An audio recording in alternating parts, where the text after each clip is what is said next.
Hello, everyone, and welcome to TripAdvisor. And this year, it's not just a TripAdvisor production because Nick Furman has started a pretty slick production this past year called Furman on Film. So this is kind of a co-production. It's that time of the year where we're excited.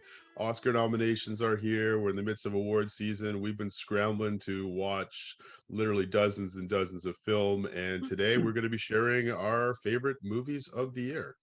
And so thanks for tuning in.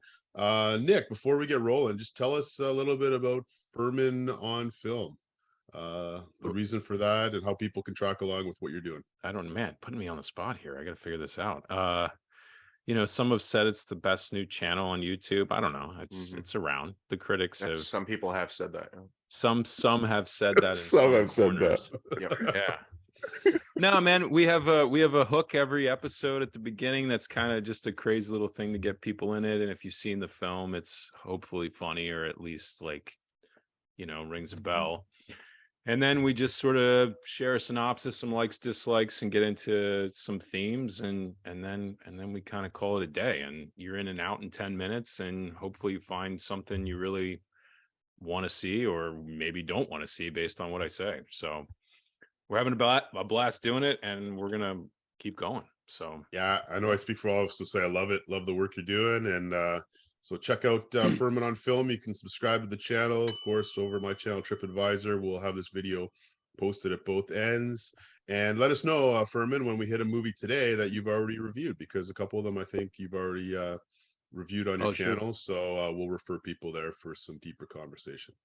All right, well, let's get rolling. 2022, movies are back. It's been a fantastic year. So we're going to dive into our honorable mentions, and Kleiner Adams facilitating today. So why don't you take it away, Kleiner? Let us know the order, and off we go. Okay. All right. Yes. So for our quick honorable mentions, our 15 through 11, we're actually going to go back, and we're going to start with Furman, then me, then Scotty, then over to you, Trip. Okay. So I'm leading off 15 through 11 honorable mentions. All right. I'm going to make this snappy, very much so. Okay. Number 15, biggest surprise, the modern day, some Buster Keaton, Charlie Chaplin, only with a lot more male genitalia. Number 15, Jackass Forever. The funniest movie I watched all year. Brilliant comedy. People used to mock it as the worst thing in film schools, and now they're like, these guys might be kind of geniuses, the way they stand on the edge of things, like Houdini or whatever. Anyway, all right, number 14, a revitalized long dead film franchise, that's Prey, that gets a new Native American well represented spin that I really, really liked. Number 13, has to be here somewhere. He's one of my favorite guys in the world, David Cronenberg. This 13's Crimes of the Future. Number 12, been a long time since I've seen it, but I know that it was a unique perspective on a Disney tale told from a kind of teenage girl's perspective. So that's Disney's Turning Red. And number 11 is my favorite of the Ty West films this year, X. Nice. So, and I talk about Crimes and X a little bit in our very first launch video, Furman on Film, the top 5 films of 2022 so far. So, sweet. All right, I'm just going to list my honorable mentions. My number 15. No, actually, here's where I'm going to take 60 seconds. Let me just make it clear that all 15, and for anyone watching, all 15 for all of us, these are all great films, right? I think we can all agree, right? Like, there's no like good films, right? Our top 15 are all great films. It's just a matter of how we personally process what they are and what they mean to us, and what they evoke within us. For me, there's a very clear distinction, this intangible feeling of excitement of movies when I'm watching like my favorite films of the year, which is really what this is, right? The best of the list is also kind of the favorite of the year, because the best is kind of an impossible. It literally is an impossible thing to do. Just watch the Oscars. You can see they get it wrong every year. Anyways, so that's my disclaimer. That's my context as I give to you my honorable mentions 15 through 11. Number 15, Tar. And number 14, After Yang. Number 13 is 13 Lives. That should have been the easy one. 13 Lives from Ron Howard. Sorry, not number 12 is Everything Everywhere All at Once, and number 11 is the German film All Quiet on the Western Front. Best war film I've seen in a long, long time. Nice. Excellent. All right, everybody. All right, my 15 through 11 is number 15. I have Cronenberg's Crimes of the Future. Also enjoyed it. Just absolutely unhinged film, which I loved. Number 14 we'll be talking about later, which I'm very excited to talk about later, hopefully at length, is an Iranian film called Hit the Road. Number 13 is Joanna Hogg's The Eternal Daughter, which really grew in my estimation after thinking about it for a while. And it's kind of a continuation of her Souvenir project, which I loved. Number 12 is the best Ty West film of the year, and that is Pearl. Mia Goth, absolutely incredible in that movie. And number 11, also we'll be talking about later, which I'm really excited about, is Sarah Polley's Women Talking. Right on. Nice. I do appreciate the fact that both Ty West films got a shout out here in the honorable mentions. That's pretty impressive. Yeah, they're really good. I mean, they really are linked, so they're both great. Yeah, maybe I'll get to the second one someday.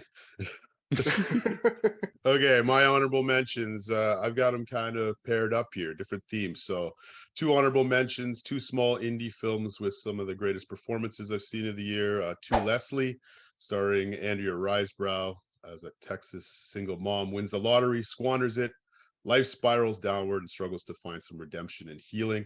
One of the best performances you'll see on screen this year. And God's Country, another little indie film starring Thandiwe Newton. She's a grieving college professor enduring the pressure of being a victim of systemic racism and misogyny in her rural Montana community. Both of those are available to rent on VOD. And I got a couple honorable mentions. I call them these the second take, 2 films that are remakes of classic films. So one of those films is Living, a remake of Akira Kurosawa's masterpiece Akiru. It stars Bill Nighy in a career best performance as an aging lifelong bureaucrat who gets a terminal cancer diagnosis and starts looking to experience a more purposeful life. Fantastic film. It's just coming out in theaters now. And another film, a Polish film called EO, inspired by the classic film O Hazard Balthazar by French director Robert Bresson. This has some of the best cinematography of the year, and it's basically the life through the eyes of a donkey, the joys, pains, and experiences of a donkey as he travels around Eastern Europe. So both those are available in theaters. You can check those out. And then I typically like to include an animated film and a documentary. So my favorite animated film of the year is the heartwarming, tender Marcel the Shell with Shoes On. I recommend this one to the entire family. It's available to rent now. And my favorite documentary, also my favorite superhero movie of the year, is All the Beauty and the Bloodshed. The superhero being Nan Golden, renowned photographer and activist. And it's a stunning documentary by Laura Poitras, and it tracks her life and her work and her activism to take down the Sackler family responsible for widespread distribution of OxyContin, which is, we all know, has killed hundreds of thousands of people. So check those out. They're available on VOD as well. Those are my honorable mentions. If I'm not mistaken, there were 6 films there, if I'm not mistaken. No, there were 3. There were 3. Cheater. There were 3. 3 cheater. pairs. 3 pairs. Hey, that was 90 seconds. Let's move on. Trip likes to break the rules. Apparently, I'll go back. Yes. I'll go back and just say that because three of my honorable mentions will be discussed later. Yeah, I should have said that too. But I'll also say that 13 Lives is on Prime Video, and All Quiet on the Western Front is on Netflix. And that's going to get a ton of nominations as well. It's a great. Yeah, I'm stoked about that.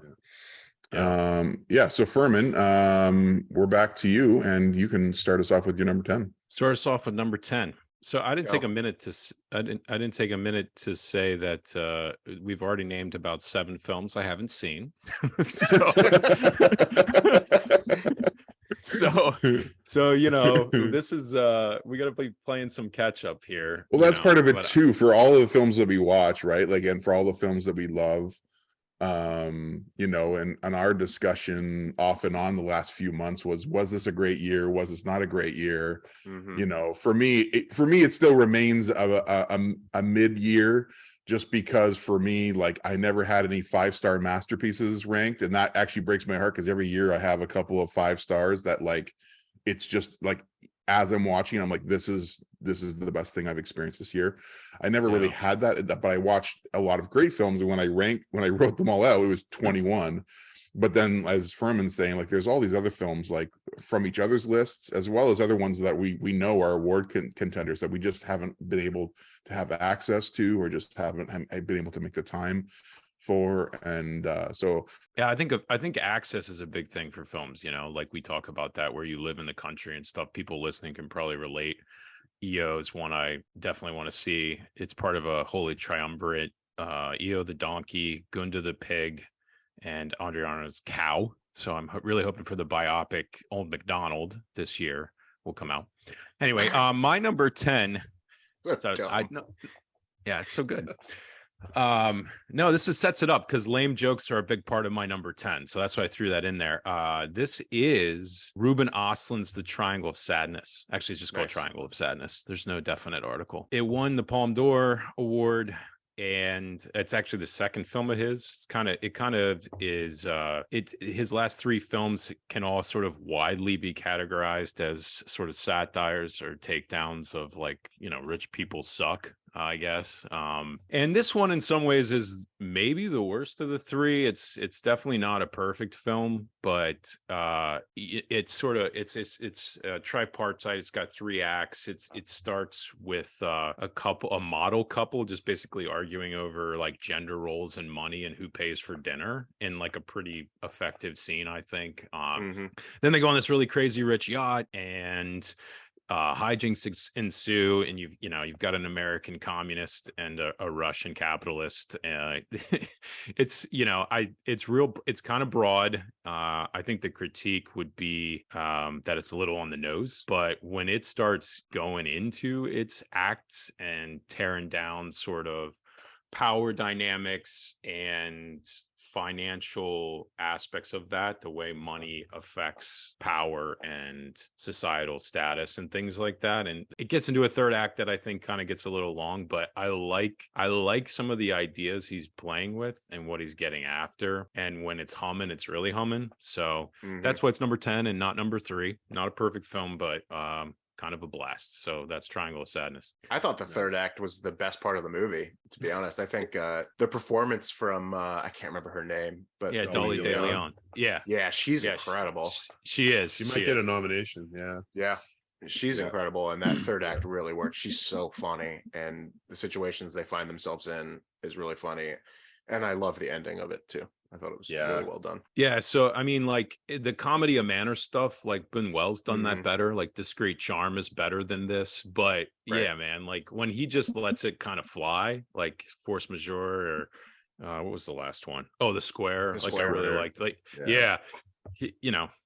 he hits things that some other people don't hit, and apparently the French love him because he keeps winning Palme d'Ors. But yeah, nice. Good pick. It's a good Will choice. Ferrell was great in Force Majeure. Oh my god. Triangle of Sadness was great. It's one of the few films, though, I think it would have been better if it was a little miniseries. Could have chopped it up, right? Oh, interesting. Yeah. It's like he almost had 3 ideas for 3 movies, almost, right? Or 2 movies at least. Yeah. And the final act was great. It just took a little long to get there for me, but good choice. Good choice. Glad it got mentioned today. Okay, over to me for number 10. My number 10, guys. I guess I didn't even think about it, but I'm paying a little homage here. My number 10 is Matt Reeves' DIY Dark Knight called The Batman. The Batman came out early this year, and so maybe some would forget to even consider it. But I revisiting it after being gifted it the Blu-ray for Christmas. I'm just like, this thing is incredible.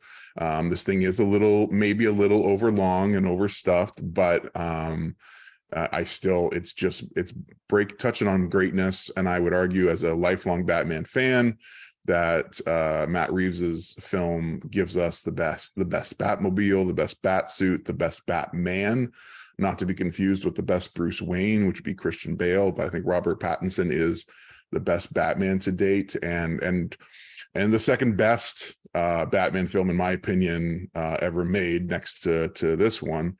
I mean, really, The Batman is a 3-hour crime film noir. The first 90 minutes, I would argue, are perfect.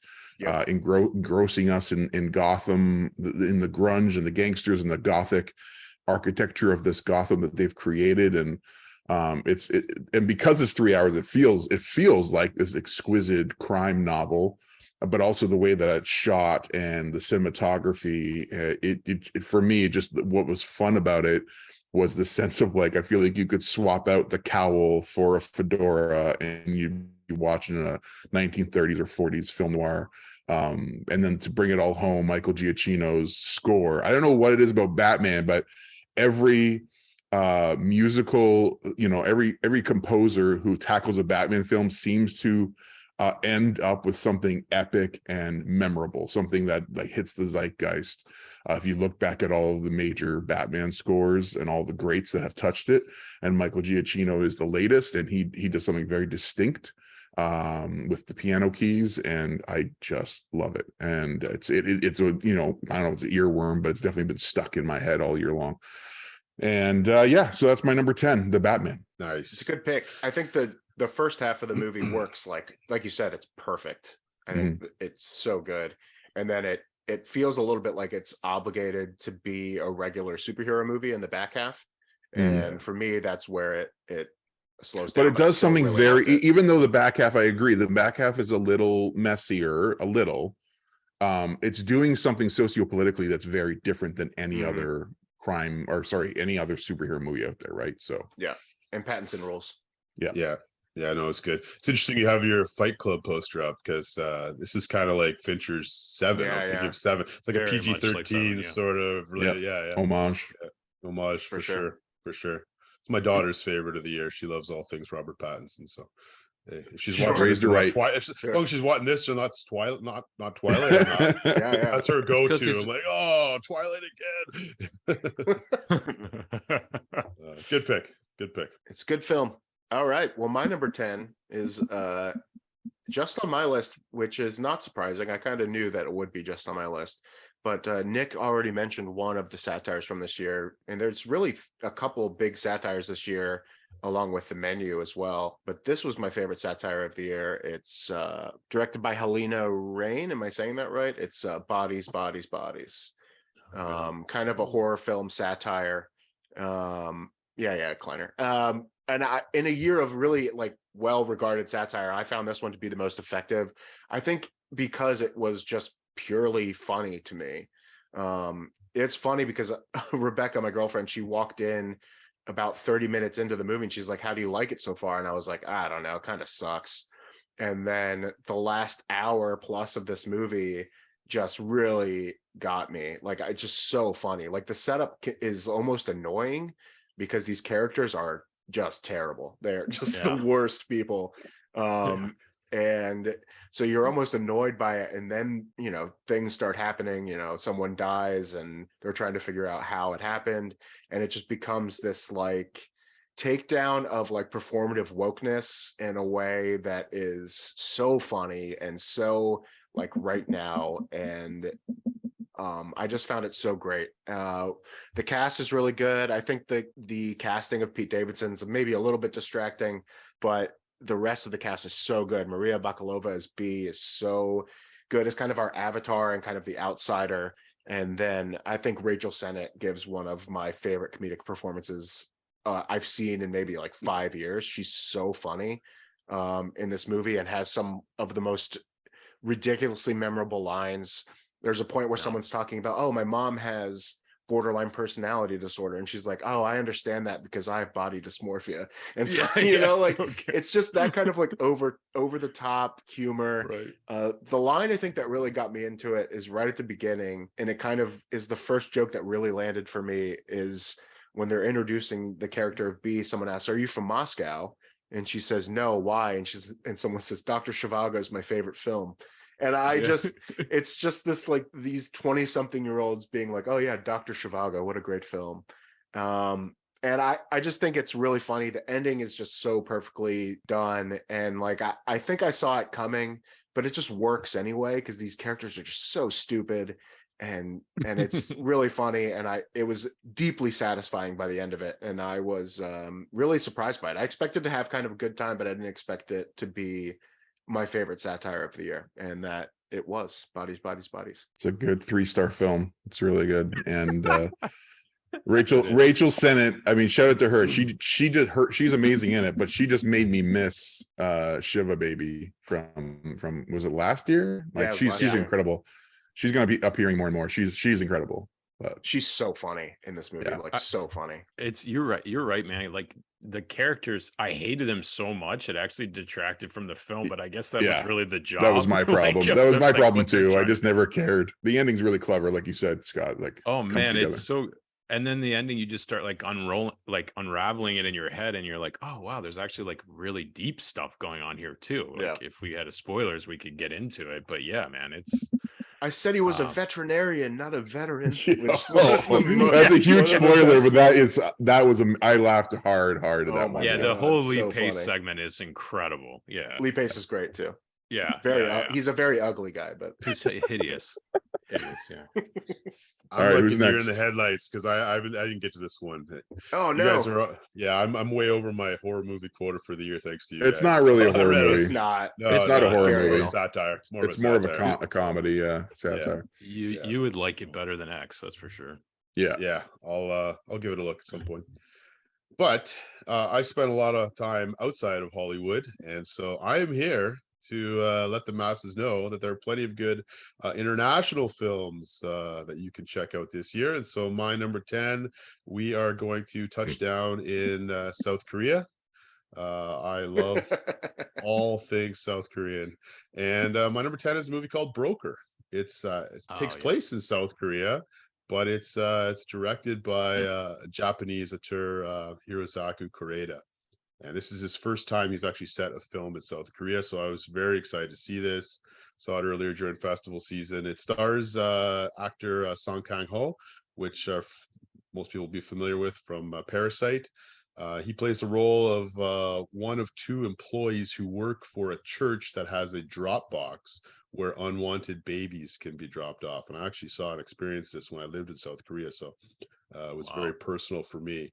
The twist is that, the 2 of them, you find this out early on in the film, so it's not a major spoiler. They run an illegal business together as they occasionally steal babies from the church's baby box and they sell them on the adoption black market. But when one of the mothers returns to retrieve her baby she dropped off and discovers the 2 employees are actually baby brokers, it sets in motion this powerful story of empathy and found family. And I love movies that generate empathy, and Koreeda's films do it as well as anyone in the business today.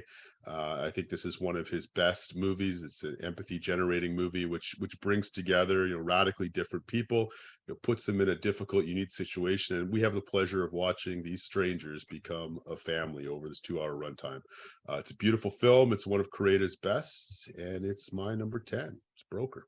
He did Shot, I will say, right? Yeah. He won the Palm for that. Yeah, this is similar to that. I actually think I like this one a little bit more. Oh, nice. It sounds amazing. I actually had plans to see it this week on the big screen, and then the plans got changed, unfortunately. Because I think it's out widely now. Yeah, it's quite good. It's it's not a perfect film. It's got some flaws and meanders a little bit, but it's got a couple of my favorite scenes in any film this year. And the female lead, she goes under the name IU. She's a famous K-pop musician. My goodness, she is phenomenal in this. Absolutely fantastic. Nice. So give it a look. It's called Broker. It's a pretty accessible film, and it's in theaters now. Awesome. And before we move on to Furman, just for the record, if American releases is home base, we all have 7 international films each. That's right. Nice. That's awesome. That's great. Just saying, nice. Just saying, you're not the only one educating the audience. No, I'm a positive influence on you guys because this hasn't been the case the last few years. So yeah, half of our viewers were like, and okay. It's the parasite effect, man. It's the parasite effect. That's true. South Korea is killing it. They are. Sure they really are, man. We'll be back there later. All right. Well, I'm up, but I just want to say Broker is like top 5 that I did not get to. Like, I'm super psyched for that. I really like Shoplifters a lot. Okay. Look, so this number 9 for me, this is only on my list. It is a film that's currently on Hulu in the States. It's Sophia Hyde's Good Luck to You, Leo Grand. Oh, wow. So, yeah, let me just say. This is kind of a Furman flex here and putting this one on his list. Yeah, so let me say, you were like, oh, shocker. Furman put a film about sex on his top 10 list. Yeah, all right. It's pretty on brand. I guess I just want to kind of rep this because I have not seen this on I haven't seen it on any year-end lists, like anywhere. And some of them like top 50. I'm like, really? Like this is a much better film than Glass Onion, for instance, but whatever, in my opinion. No, it's not perfect, but I just think it does some really powerful things. It's not obsessed with the act of sex and more the psychology of it. It's one of those where you're only in one room for almost the entirety of the film, and they're just talking. It's a lot of talking, but the stuff that they get into, I think, is really fascinating and often unexplored. So it's about a just real quick 1-sentence summary or synopsis. It's about Emma Thompson's character. She's just been this like faithful wife and sort of strict school teacher for, I don't know, 50 years or something. Her husband dies, and so she hires a sex worker, played by really well by Daryl McCormick. And it just sort of gets into all of this discussions about desire and sort of repression and an exploration of your own feelings and body. And like I said, it's a lot more talking than it is anything, coital. But it's like, but I guess the real reason I want to rep it is, people have their Emma Thompson things. Like I don't know, what is it? Princess Diaries, like Nanny McPhee, Love Actually.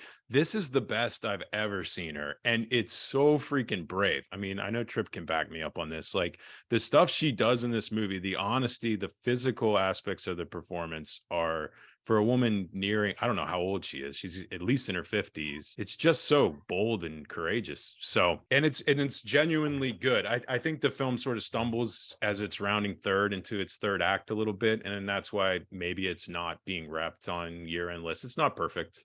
And Sophia Hyde, I don't know if it's her first film, but she's a newer director. I just think people should be talking about it. And I think it kind of hits a part of society that we're just not really exploring much. So nice. Emma Thompson is 63. 63. Yeah. Like it's and I agree. unreal. This is her best work. This is incredible. Absolutely incredible film. Yeah.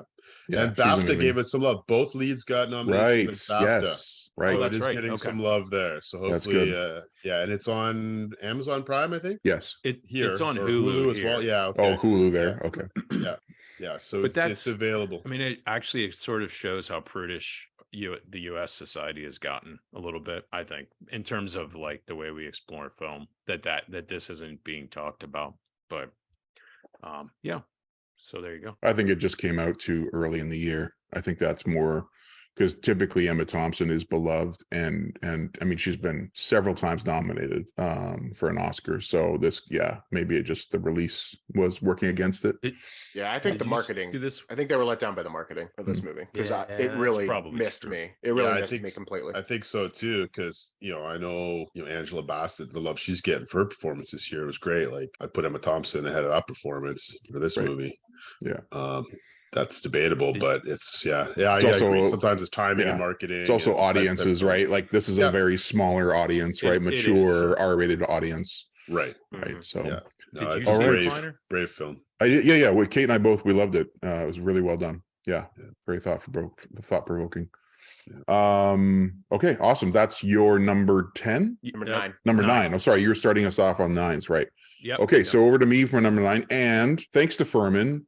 No, sorry, I'm saying that wrong. My number 9 has not been mentioned. I'm looking at the wrong movie, but my number 9 has not been mentioned. It's unique to my list, but I also I don't know, there's a special place in my heart for this film because it was the first 2022 release that I watched, and it stuck with me all year. And when I revisited it, I was like, this thing is the best thriller of the year, and that's Kimi, Kimi. Steven Soderbergh, guys, you ever heard of him? Steven Soderbergh, kind of a great filmmaker, kind of a big deal. Makes like 100 films a year. And he makes like 100 films a year. And yet, if you give it the time, and I mean, it's a thriller, it's 90 minutes. It's a true blue Hitchcock homage, which that gets me. If it really truly follows through on what a real Hitchcock homage is. We'll talk about it later. But I mean, it's just a really tight thriller, but there's also distinct because it's set during COVID. It embraces that as part of the narrative. It's brought to life with a protagonist afflicted by agoraphobia and suffering PTSD, a woman recovering from previous trauma. I did this the last time we recorded. I'm forgetting her name. Zoe. Zoe Kravitz, who actually, this is actually the second film already that Zoe's been represented in my Zoe Kravitz is incredible in this film. And there's also some kind of meta casting in one or two other roles, which just to me just elevated the fun of it. But it's Steven Soderbergh doing a 90-minute, like almost one-room thriller. And so it's creative, it's taut, it's intense, it's hilarious. And it's just really a stunner of achievement and just perfect entertainment. And so Kimi, which in Canada is on Crave HBO, in the States, I'm not sure where it's at, but HBO Max. I mean, again, if you just want a fun, thrilling 90 minutes, you can't go wrong with Kimi in my number 9. Good film. Awesome. Good film. Glad I got mentioned because it probably got lost in the shuffle as the year went on. But great pandemic set film as well.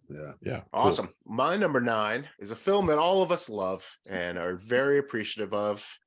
It's a Shudder original. It is a Danish film called Speak No Evil. Right on. Come on. The most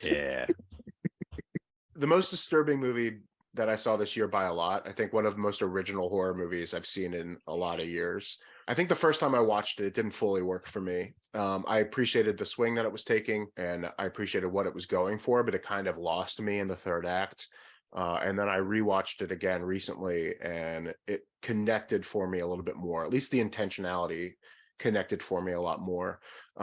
It's about characters that meet. It's two couples. They both have children that meet on a vacation, and then they get invited to the one couple's house, and it kind of goes from there.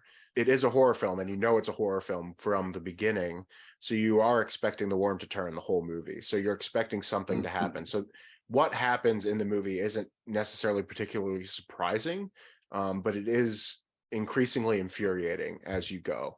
And I think that's the point, right? Like, these characters are put in situations where you're like, what are you doing?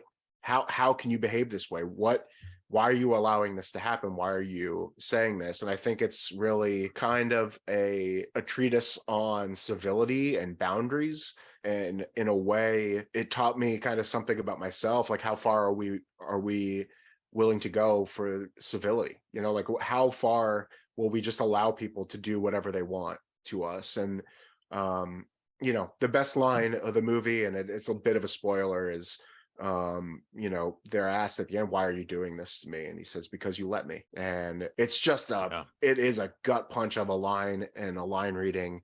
And the film is disgusting and hard to watch. And it is unlike anything I think I saw this year. And there was a time where this would have been in my top 3-4 movies of the year. I just think it's incredibly audacious and incredibly creative. The performances are stunning, and it's really well made, and I loved this movie. And I will never watch it. Is it fair to say it's like The Office meets Funny Games? I was trying to think of like a combination. Yeah, it is extremely awkward at times, and that's not normally my thing. I really struggle with the awkward interaction stuff. I think for whatever reason, this movie, it worked for me because as a horror movie, you're kind of expecting that tension. So the tension of the awkward tension kind of works as a device because of how the film is presented. And I love this movie. It has you screaming by the end of it, what the hell are you doing? Like, how can you let this happen? And I think that's the point, right? So the climactic scene, I'm not going to spoil it, but the climactic scene is the scene that everyone is talking about. And I think the reason that this movie kind of became a bit of a viral thing, but the film's really about the build up to that moment. And it's just increasingly, these situations become increasingly ridiculous and increasingly hard to watch. And they just keep letting it happen and keep letting it happen. And then eventually it explodes into this insanely upsetting moment. So it's really beautiful, and I love this movie, and I'm excited that it's on my list. Yeah, I don't know if it's a film that you can really recommend to many parents. That's really right, but it's good birth control. It's good birth control. I don't know, but it's. I mean, I Trip, you haven't seen it yet, right? Or you haven't seen it? Period. I will never see this film. I will not watch this film. That's the appropriate response. I mean, it's just. I don't even know why I turned it on, but I did. And I mean, it's great. It's great that Scott is starting off his list with 2 3-star films, but what are you going to do? But you lost me at Shudder originally. The genre thing, right? You guys should be proud of all the horror movies I've watched this year. So I'm so proud. All right. I am.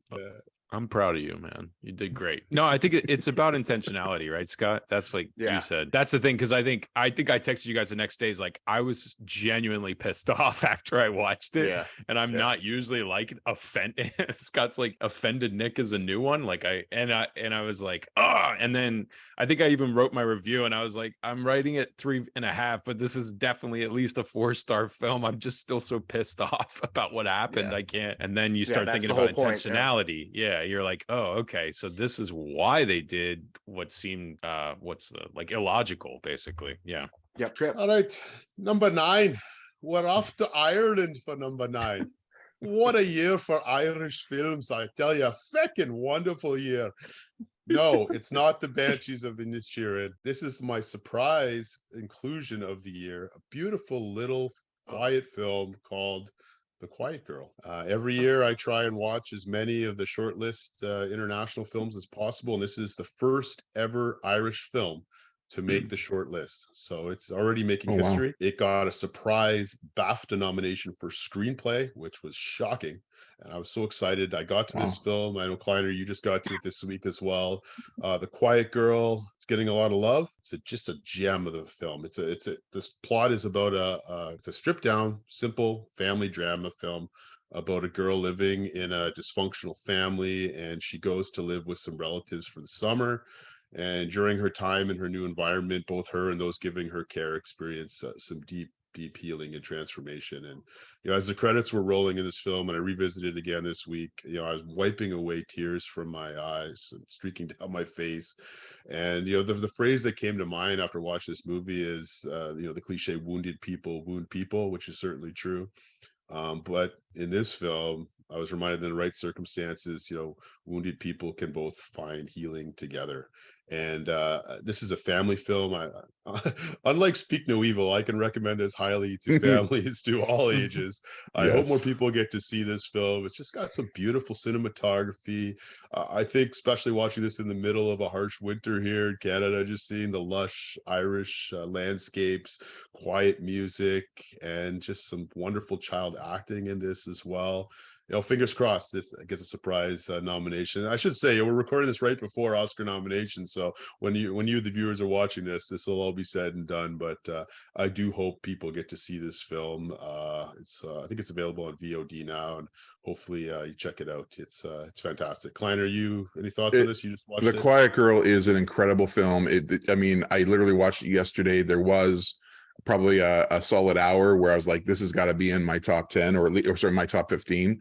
I had to let it slip down to my 16 to 20, but it's definitely in my 16 to 20. It is a beautiful, and I think what was actually even more I appreciated and more poignantly is I was surprised that even though it's an international Irish film, it's a foreign language film. It's Gaelic. They're speaking Gaelic almost for the entire film, and that's kind of beautiful and lovely to be able to experience that side of Irish culture as well. But it is just a heart-rending, heartwarming, incredible film, and yeah, it's great. Fantastic. That's my number 9. Quiet Girl. Okay, back to Furman. We'll get to it at some point. Number 8, Furman. Number 8. You at the movies. Okay, number 8 is, look, I'm gonna need you guys' help on this one, all right? Because it's been a while since I've seen it, and I'm wondering if that's kind of hurt some of its award stuff, but it's also just a really quiet film. Number 8 is Kogonada's After Yang for me. I already mentioned it. Yeah, absolutely. 16 to 20 for me. Me too. 16 to 20, mythically in the 16 to 20. This was my 14. This was my 14. 16 to 20 also, ironically, is the number of people that saw The Quiet Girl. Okay. Or should I say my 17 to 20. My 17 to 20. No, it's been a minute, and I think Jason and I were talking about it right after I saw it, because I just remember being like, it's a film that's all about aesthetic, like it just kind of, it's meditative, it's melancholic. He does this thing with like incredibly beautiful shots that sort of match the mood. His first film is called Columbus, and there's all this like beautiful framing of architecture and sets, and I think you see all that here too. He does stuff with the aspect ratio, like when there's scenes where they're talking to someone, but he cuts it to like 1-to-1, so it looks like they're talking right to you. And it's the best opening sequence all year. I just freaking love the opening credits of this movie, and it's so different than what comes after it. But yeah, it's I guess the idea is that this couple have an adopted Chinese daughter, and so they get an AI, like a what is he? Cyborg, yeah. He's a cyborg, whatever you want to call him. Robot, yeah, whatever. He's a clone. I don't, one of those. He's artificial intelligence, but he's sort of like preloaded with all of this stuff to connect her to her, ethnic and racial heritage. So, and he starts going bad. So Colin Farrell starts trying to figure out why, and it kind of leads him on this journey into longing and loss and grief, and then sort of ruminating on what it means to interact with AI and what about the nature of memory, because he starts sort of exploring this AIs in these really powerful sequences. It looks kind of like a solar system, but it's kind of, he cuts into this guy's memories, and then they're sort of playing through these sequences in, what's the character's name? It's Justin Min's character. I can't even remember, but reliving memories. What do they mean? What makes us human? And there's a really powerful sequence where they talk about the nature of tea and making tea, because that's Colin Farrell's character. So I don't know. What do you guys got? Like, were you asking really what Yang's name is? Oh, it's Yang. Yeah, okay. Yeah, it's Yang. There you go. Wow. See, I told you it's been a well, minute. And I was gonna correct you at one point, because you said he goes bad, and then I don't. For those who haven't seen it, it's not he as not a horror movie. As a machine, he malfunctions. Oh yeah. It's not Hal. Yeah, no, he's he's disintegrating kind of, or his programming is. It's not a Terminator movie. It's not Skynet. No. After Yang, like, it's my 14, and it was in my top 10 for a long time, for most of the year. Actually, for most of the year, it was in my top 5 for most of the year. Like, I've actually never experienced a film that was steeped, and of course that's the analogy here, but like that's also the feeling and the look of the film, is that it's all steeped, and it's just a tender, meditative work of beauty. Like, it's just an incredible film. It's a beautiful family film. It's a film of reconciled relationships, both the father, the daughter, the wife, everyone. And again, as you said, Furman, like the aspect ratios playing that, like the genius of it, like the aspect ratio keeps changing, reflecting the technology that's being used or the setting that they're in. But then if you take a step back and think of it as the filmmaker, like, it's genius because it's so simple. Like, one little change to the aspect ratio means they're doing like the equivalent of like FaceTime or something. Right. And the interactions are direct to camera, and it's just these subtle little subtle little decisions and touches, but it's just a film that my mind never wanders. Even though it's very quiet and meditative, I'm fully engaged all the way through. Rewatching it, I was just once again stirred by it. Coconut is incredible, and I haven't even seen Columbus, but I'm excited to see Columbus and everything else that he touches. Nice. Love this movie. Yeah, it's a great film. I don't know how this didn't make my list. If Furman, you were saying this is like totally a trip movie, this should be on your list. Most years it would have been. I think it's just a testament to how good I found this year to be. Every year I try and think back, like, who won the year. I think Colin Farrell, in my opinion, has won the year. I mean, we've already mentioned a couple of films that he's been in. More to come, I'm sure. What a year for him. Yeah, this is a director's film for me. The performances are so understated intentionally, you know, like they're almost, I don't want to say they're wooden, because there is an emotionality to it, but man, the beauty of the construction of this film is where it's at. It really is. Nick said it's like a feeling. It really is like a vibe movie, you know, like it's just, it's totally a vibe. And I had such a great time with this movie. Yeah. After Yang. Okay. That's Furman's number 9. Number 8. Sorry, I keep losing track. I got to put numbers on my screen. Okay, well, his number 8. So here we go. My number 8, thankfully, I mentioned Furman's number 8 earlier. He mentioned my number 8 earlier. So Furman and I actually have quite a bit of simpatico going on through our lists this year. For those watching, I'm the only one who knows the lists because we color code it all. But I'm grateful for Furman giving a shout out to After Yang and giving us the chance to discuss that. I'm going to bring to the table my number 8 film, which is Prey. Prey is the second best thriller of the year, or is like right there with Kimmy for me. Prey is an incredible action horror adventure, expertly crafted by Dan Trachtenberg, who previously had done 10 Clover Lane, which was on my best of that year. But and I almost don't even want to say it, but even though it's a prequel to the Predator films, it stands alone as this poignant historical thriller that gives spotlight to incredible indigenous representation, and that elevates it to me. Like, the story and the film is masterful and exciting and thrilling, and then on top of that, it's so incredible to see the indigenous representation and the fact that you can watch this film with a Comanche dub. And it's a lot of fun to even watch it with that, because the actual actors did the Comanche audio dub. But the story also, like, in addition to just being a Predator film with incredible action and great scares and just inventive set pieces, there's just very thoughtful things about the prey and predator relationship, the tension we have between our protagonists and who really is the prey, who really is the predator, because you have the alien coming to Earth and for a hunting vacation. Whatever the storyline is with the predators is almost irrelevant. But then you're having it at a time when colonialism was taking foot, and you have French settlers, and you have the different First Nations, and you have the threat of this alien invader. And you're like, who really is the predator here, and who really is the prey? On top of that, you also have female representation, because you have a kick-ass woman at the center of this whole story. It's just a ton of fun, but also incredibly thought-provoking and poignant with the cultural and historical representation and the things that it brings to the table as a result of that.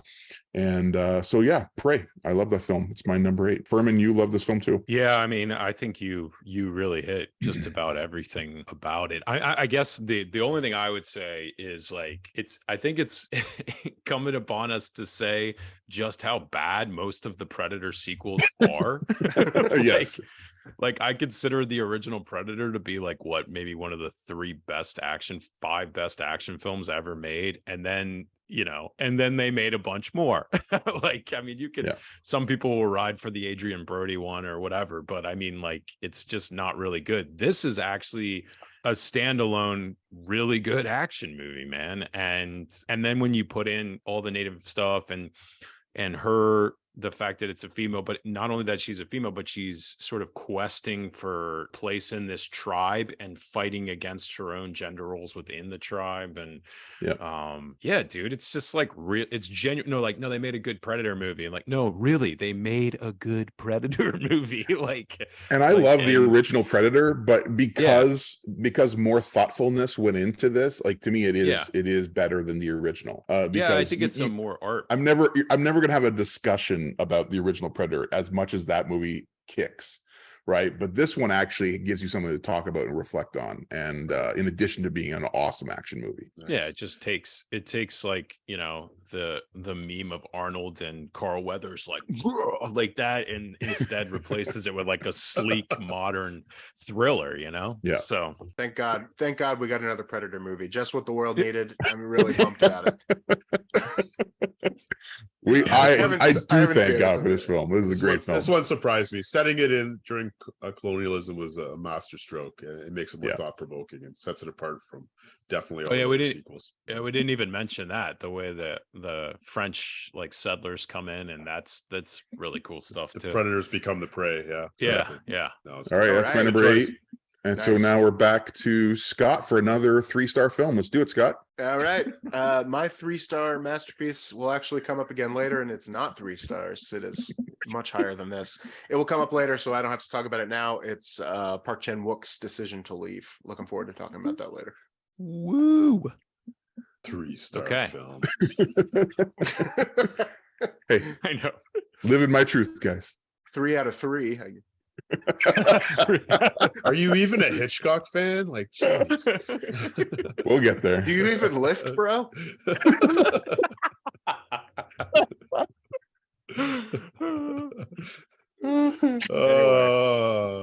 Okay, that brings it back around to me. Where are we here? Number 8. Number 8. Oh yes. I get a little bit of respite here because my number 8 will be coming back around to it again at least once more, maybe more. I'm not feeling the need for speed apparently quite as much as you guys, but my number 8 is Top Gun Maverick. Wonderful film, and look forward to the conversation on it. Number 8, holy crap.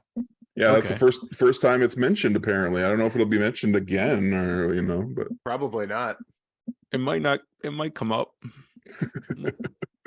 Okay, so that's number 7. We're all the way to 7. My number 7 is this 3 out of 3.2 star film, Decision to Leave, that Scott just mentioned. See what I did there? No, and we're also going to be talking about that later. Yeah, Park Chan-wook, Decision to Leave, and it's coming up again. 3 against 1, Kleiner. Nick, are you okay? You look like you're really sad right now.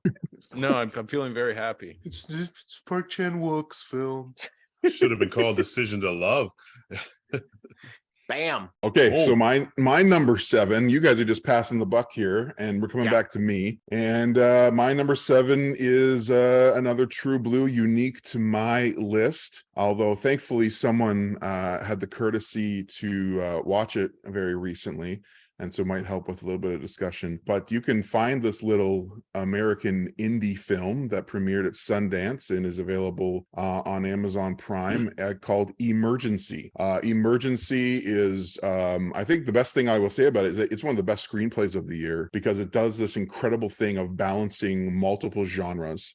This film has a little bit of everything, and it's hilarious. It's in like this endearing college bromance movie, but then it's elevated as things begin to unravel with this. It's a one crazy night kind of a film. Everything becomes very intense and even terrifying as twists and turns occur. And it's all related to its social commentary and examination of the lived experience of people of color. And so it's balancing all of these things in an incredible way that really, you know, should be impossible or should just be, you know, just be too messy. But I think it's actually pulled off with grace. I think, in my opinion, an Oscar-worthy screenplay from Katie DeVilla, and first-time feature director Carrie Williams does an incredible job of keeping us in the point of view of these 2 young men These two young actors, RJ Seiler and Donald Watkins. I am really excited to see these guys in future projects. They had a great chemistry together as these two buddies, this bromance, but also just hilarious and also tearjerker, like tender-hearted when the moments where they're really faced with difficult decisions and the threat of racial realities in America. I really don't want to say much more because it is this just one crazy night kind of story. But everything that's tied into it is kind of remarkable because I laughed, I cried, I was on the edge of my seat. And it's something it's a small little film that I know not a lot of people have seen. So I really want to encourage people to check out Emergency. It's my number 7. Nice. Looking forward to getting to that one. Dude, it's good. This is the one that Kleiner made me promise to watch. That Scott, you're like, what was it? Yeah, this is very Furman film. Very Furman film. I watched it last night. And man, no, it's like, yeah, you said it. It challenges you because it keeps switching. Like it starts like it reminded me of that Simon Pegg, the At World's End film, the Hot Fuzz guys. It started like that, right? Because they're gonna make this whole bar hop thing, and then it starts getting really almost like Blind Spotting ish. It's like, but in some ways more. I think Scotty would really like it. It gets really, it gets into the weeds and stuff. The actors are great, but it just explores racial dynamics around the police, and it's hard to talk about without really getting into it, I guess. And there's an ending moment too that I thought it was just pure genius at the end when a Caucasian student is trying to right her wrongs, and there's just a brilliant moment at the end of this film. It's a challenge for sure. I just love it. Nice. This one fell off my radar, but it's back on now. I look forward to getting to it, so thanks for shouting it out. Nice. Okay, over to Scotty for number 7. All right, so first I gotta say my 1 through 7, good lord, it could have really been in any order. I feel like from 7 to 1 I'm pumped about all of these movies in a very big way, and I'm also dangerously close to my first rant of the podcast because I'm the only person that has this on my list. My rant's coming next too. It's by a little known director named Steven Spielberg. Maybe you've heard of him. Maybe you've heard of him. It's a film called The Fabelmans. Man, I saw this in the theater a couple weeks ago, and it was magic, man. It was Spielberg doing what Spielberg does, but personal, but like about his own family and his own experience, and how he became the person that he became, and how that relates to his parents, and how that relates to film. And there's so many moments that are just, hey guys, films are powerful. They're so artfully rendered and beautifully done. And I've heard a lot of people, I think the criticism I've heard most, not just from this group, but from critics at large, are that there's a distance to this film. It doesn't feel personal. I mean, it's a look back in a way that is very romanticized and almost archetypical intentionally. And it feels like a fairy tale. It's called The Fabelmans. It really does feel like a fable. I think there are moments of like true beauty. I think there were moments where I'm like, this is the best thing Spielberg's ever done. Like there were really moments like that for me that connected it. And this is the second year in a row I've had a Spielberg film on my list. Last year, West Side Story made my list as well. And it's the second year in a row that I feel like something he's done is absolutely essential viewing. And I'm probably, out of this group, I'm probably the coldest on Spielberg overall as a director. And I think this film touches something for me that Spielberg often doesn't. It just felt more personal. It felt more, linked in a way. And the performances are incredible as well. Gabriel LaBelle as Sammy Fabelman, the Spielberg avatar in the movie is just, he's incredible in this movie. He really has to carry a huge part of, he has to carry this whole film, and he's a kid, and he does it amazingly. Michelle Williams, your mileage can vary with his performance. I think it's stunning. I think it's almost intentionally cartoonish at times, but I think it really works.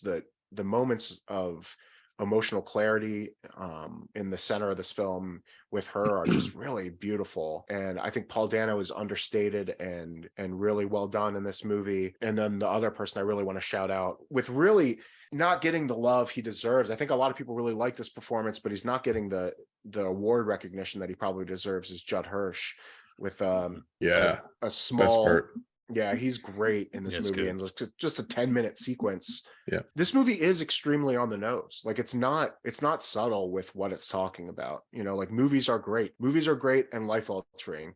And if we can't appreciate that in a group like this, I don't know who can. I just think it's an incredibly beautiful movie.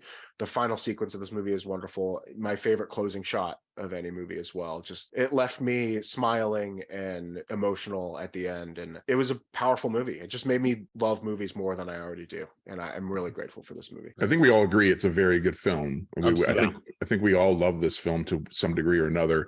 And I think this might be the first film on the list that identifies one of several themes from the year. Like 2022 films had there was at least 3 or 4 themes in the films released, and this being one of them, being movies about movies, and auteurs having pandemic existential crises and Right, doing yeah. a lot of self-reflecting, right? Like Exactly. this was in a lot of ways the pandemic year, right? This was the COVID releases of films that were made during COVID or written during COVID, but movies about movies and self-reflection and the existential crisis that Spielberg, as he's admitted in interviews, has been wrestling with for decades and was never ready yet to talk about his own story till now, until the pandemic, and which is kind of profound and fascinating. And I also love the fact that he's just being that open and honest talking about the film, because you can pick apart the psychology of the film, but he's just laying it all out for you. Like if you have questions about it, if you think it's this and that, he'll tell you yes or no. Because he's on the campaign trail, because it's the most personal film he's ever made, right? And it is a beautiful film, and yeah, I'm glad that Scott loved it this much. Yeah, it's a very good film. I need to revisit it. Saw this at TIFF with my wife, and part of it was maybe the experience, like my 6th screening in 3 days. Girl in front of me in a packed theater with an updo. I had to tell her half over, can you put your hair down, please? Like, and it won the Audience Choice Award at TIFF, so that's saying a lot. I think a lot of people love this film. I liked it a lot too, but I don't think it was his best film or close to his best film. That being said, it's really nice. I appreciate Spielberg more. When I go back and watch previous Spielberg films, you can really see what's under the surface in a lot of those films now with new eyes, knowing a little more about his childhood and what came out in this film. So I think that's one of the best parts for me. It helps me appreciate his entire filmography a little more. I think there's something about it for me. Yeah, it's deeply personal, but yet there's a distance to it, and I found that kind of beautiful. And I love that you really get a sense of like this is like a love letter to his parents. Like I became who I am because I have a little bit of my father and a little bit of my mother, and it's just a love letter to art and how art can save your soul. And it really got me. And like talking about it, I'm like, why isn't this movie higher on my list? But yeah. See, I want it to be more personal. I thought it was a little too distant. I'm like, I'm waiting for more vulnerability, but it walks that tightrope. Yeah, I guess that's what I've been thinking about a lot about it. That's what I've been wrestling with. Like, because I think Kleiner's right. Like, I think all of us think this is at least a 4-star film, right? I mean, it's really good. But what I was wrestling with is like, let me just use a contrasting point, okay? Like, Armageddon Time is another one of those like things that like Kleiner was talking about. Like, I'm in COVID in a room. Let me just write about my life, but. There's the one scene in Armageddon Time when he's like sitting talking to Anthony Hopkins, his grandfather, on the bench. I'm like, that scene connected with me more personally in terms of an homage to like, this is a guy who shaped me so much, right?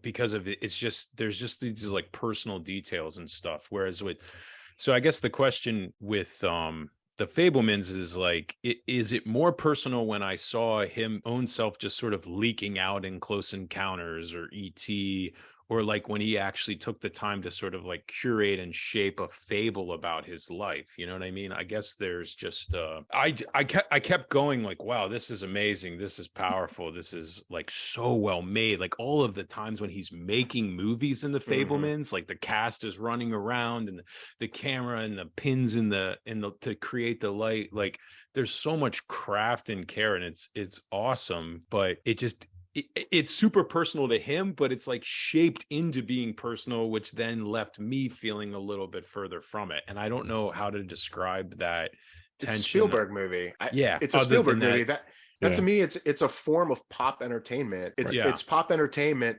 about his life, and I think this is his version of a personal film, and I found that really meaningful.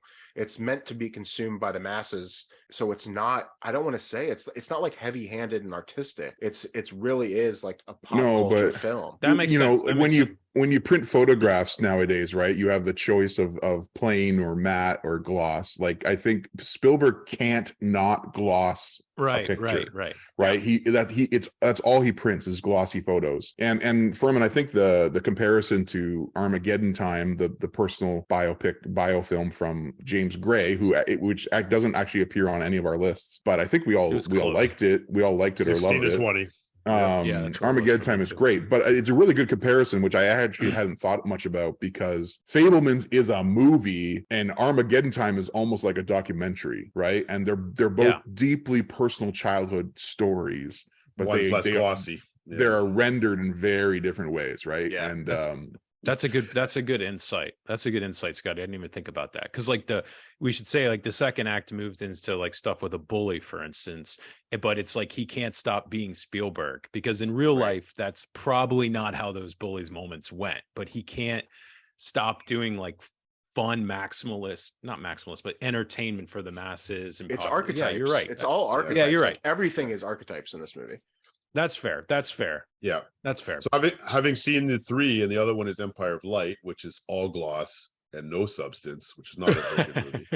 I think the Fabelmans sorry, Sam, sorry, Deakins. I love the Deakins stuff. That's about it. But this film, has some style and some substance, and I think Armageddon Time has a little more substance and less style. So, you get the full spectrum of the 3, I think. Yeah. But no, obviously we're going to be hearing a lot more about this film, and I hope Spielberg, he might get the best director nod for this, which would be kind of fitting. Okay, we're back to Trip for number 7.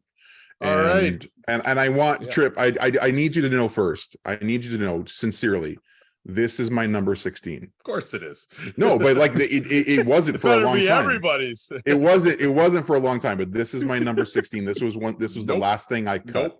Nope. All right.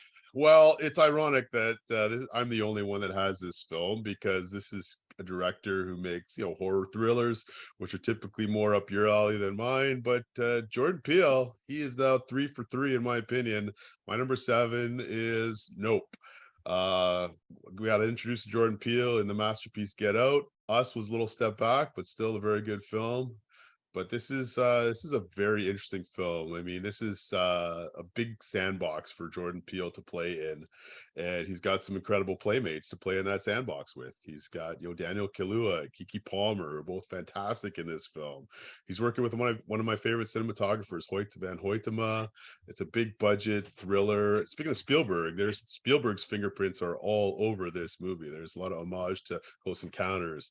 I saw a lot of Jaws, one of my favorite films of all time, and maybe this is why I like this film more than you guys. But there's a lot of interesting ideas at play in this film. It's a thriller. It's got some sci-fi. Briefly, the plot for those listening, if they haven't seen the film, if you haven't seen it, you missed it in the theater, try and find it on the biggest screen possible. This was, this and Top Gun Maverick were the theatrical experiences of the year for me. And I think this might be the most rewatchable film from Jordan Peele. So it stars Daniel Kaluuya, Keke Palmer. They play siblings. They are ranchers. They work with horses on movie sets from time to time. Then you've got Steven Yeun, another fantastic actor. I think we all want a little more of him in this film. I'll agree with you on that. But interesting subplot there. He's endured a childhood trauma on the set of a TV show, and now he's sort of this rancher. He's developed this sort of little carnival. It's all about spectacle. At the beginning of the movie, there's actually a scripture verse that flashes on screen from the prophet Nahum about spectacle. And it really explores how our obsession with spectacle, our consumption and chasing after spectacle can actually consume us. And there's some literal consumption going on in the film. I won't say any more because it's best to go into this movie with as little knowledge as possible. But it is a visual masterpiece. There's a lot of unique ideas. They don't all fit together. I will concede that. but on rewatch, this grew. I've seen it 3 times, and each time there was another aspect or an Easter egg or something that jumped out at me. So of all of his films, I still like Get Out a little more at this point, but this might be the one that I go back to more often, just because there's so many interesting ideas at play here. So if you missed it in theaters, do yourself a favor, watch it on the biggest screen possible. Some of the best cinematography and nighttime cinematography I've ever seen in film. And it's one of the best experiences of the year in theater for me. It's my number 7. It's Nope. Tell me why I didn't make your list, guys. It's a good. It literally was on my list until Furman reminded me about After Yang, and because After Yang, which is the one that just missed my list, so it's the reverse, right. Yeah. And so but I literally, and I haven't had many films with this experience where I watched the first time and I really appreciated it and enjoyed it, but it wasn't until my second viewing that I got it and that it actually swept me up. And because there's a lot of elements, as you said, there's a lot of ideas, right? It's an idea film, and there was so many ideas the first viewing that it just didn't grip me, where the second time I watched it, I got more of the ideas, but it also gripped me and thrilled me, and it just became this wildly entertaining film. And so Nope really actually was on my list for a while and just got bumped, but it really, I mean, you can't be bored with it. It's just wildly entertaining. And just for all our viewers, sure, these 3 guys are probably the only 3 in the world that don't have this on a year list. So yeah. It's so true. Jordan, keep making movies, buddy. You just keep making movies, and I'll keep. He's one of the few. He's one of the few doing some original stuff that is very thought provoking and highly cinematic. It didn't fully work for me. I'm disappointed to say. I rewatched it hoping that I really rewatched it with like, I'm gonna like this movie so much. Like I was like, come on. And it just didn't fully work for me. I think a lot of it's because I do want more from the Stephen Yeun storyline. I wanted to connect better to the main plot of the movie. And I think it has a lot of ideas that don't cohere in the same way that they do in Get Out. I mean, honestly, the same thing, you could say the same thing about Us as well. It's just not as coherent to me as Get Out was. And he's a prisoner of his own success in a way, because Get Out is perfect. I mean, Get Out is a perfect movie. So you're playing the expectations game with Jordan Peele. Every time you go to see one of his films, you expect greatness, and that's kind of unfair. So I really enjoyed this movie. I had a great time in the theater. I had a great time on rewatch. Just didn't fully work for me. It's crazy this isn't getting like any love from the Academy, as far as like even below the line. Like, how is this not in the conversation for cinematography or production design or visual effects? Like, man, there's a couple shots that shot of Kaluuya sitting in the car in the dark and you can just see the whites of his eyes. That stuck with me. So on that note, just to say for you guys and anyone watching who actually really likes Nope or is intrigued by it, the podcast recently released on Happy, Sad, Confused podcast, Jordan Peele and Hoyta did a deep dive. And they just answered all the questions, and they talked at length about the night shoots, because they used a new technology or created a new way of shooting at night to capture those scenes. And it's just fascinating. Yeah. It's really cool. Yeah. So cool. Thanks for the shout out. We'll check that out. Put that in the show notes. I think Scott and I have the same criticisms basically of the film, right? I mean, like all of the Spielberg stuff, all of the Hoyt van Hoytema, still the greatest name in the known universe. Like all of that stuff, freaking awesome. All the spectacle, the third act where it just becomes like Indiana Jones or something, like, all of that. But it's the connection of the very first moment in the Yun character to the rest. I think that's the struggle point for me, for both of us, I think. But the opening of this film is like captivating. Like right away, you're like, what is happening? Because the marketing of the film does not prepare you for how this film opens. And I was like, I cannot wait to see how he connects this to what I know already about the film. And it just never came together in a way that was super satisfying for me. That's a fair critique. It's okay, but Scott. I figured it out for you. Thanks, Brian. I figured it out, guys. Explain it to me later. You just confused and sad. You need to listen to Happy, Sad, Confused to figure it out, apparently. or listen to our Advent series, our Advent YouTube or as I call it, Life. Okay. All right, we're at number 6. And we're at Furman, number 6. I feel like I need to stand up and jump around in slow motion for this, because Absolutely. Now it's time for my rant. Because how the heck does no one have RRR on their list? Oh my! Oh wow, you're the only one. Yes. Dude, this movie freaking blew me away. This blew me away. So let me get my notes out of my face here so I don't. Okay. Oh my gosh. This journey was so cool. It is total maximalist filmmaking. Oh yeah. It's flying in and out of genres. The score's incredible. There is zero subtlety in this movie. Like everything is completely blown out. And I think what hit me so much about it is, well, okay, so just a quick step back, right? When Slumdog Millionaire came out, I think for a lot of us film fans, that was a moment when we're like, wait, there's this thing called Bollywood, and they make like 5 times as many pictures as Hollywood every year, and they end with dance numbers and they contain all this stuff. Thank God we had a white filmmaker to explain that to us. Yeah, exactly. Yeah, a British guy. Danny Boyle. Danny Boyle. Number one in our hearts. No, I mean, yeah. So what was I saying? Oh, Bollywood. So like, and then now we're like, no, there's not only is there Bollywood, there's Tollywood. There's the Telugu, or how do you say that word? The accent, Kleiner, or the dialect. Telugu. Thank you. Gosh, I apologize to our Indian watchers. But it's another subsection, and this is the most expensive Indian film ever made. Like it would be like putting, I don't know, Tom Cruise and Leo in a film together or something, and so you get this sort of 3-hour epic with some like 3 of the most incredible sequences I've ever seen in it, where there's this gigantic cop. It's like something out of 300 meets I don't know, like Mad Max Fury Road. Horatio at the bridge, like an ancient, Greek myth or something.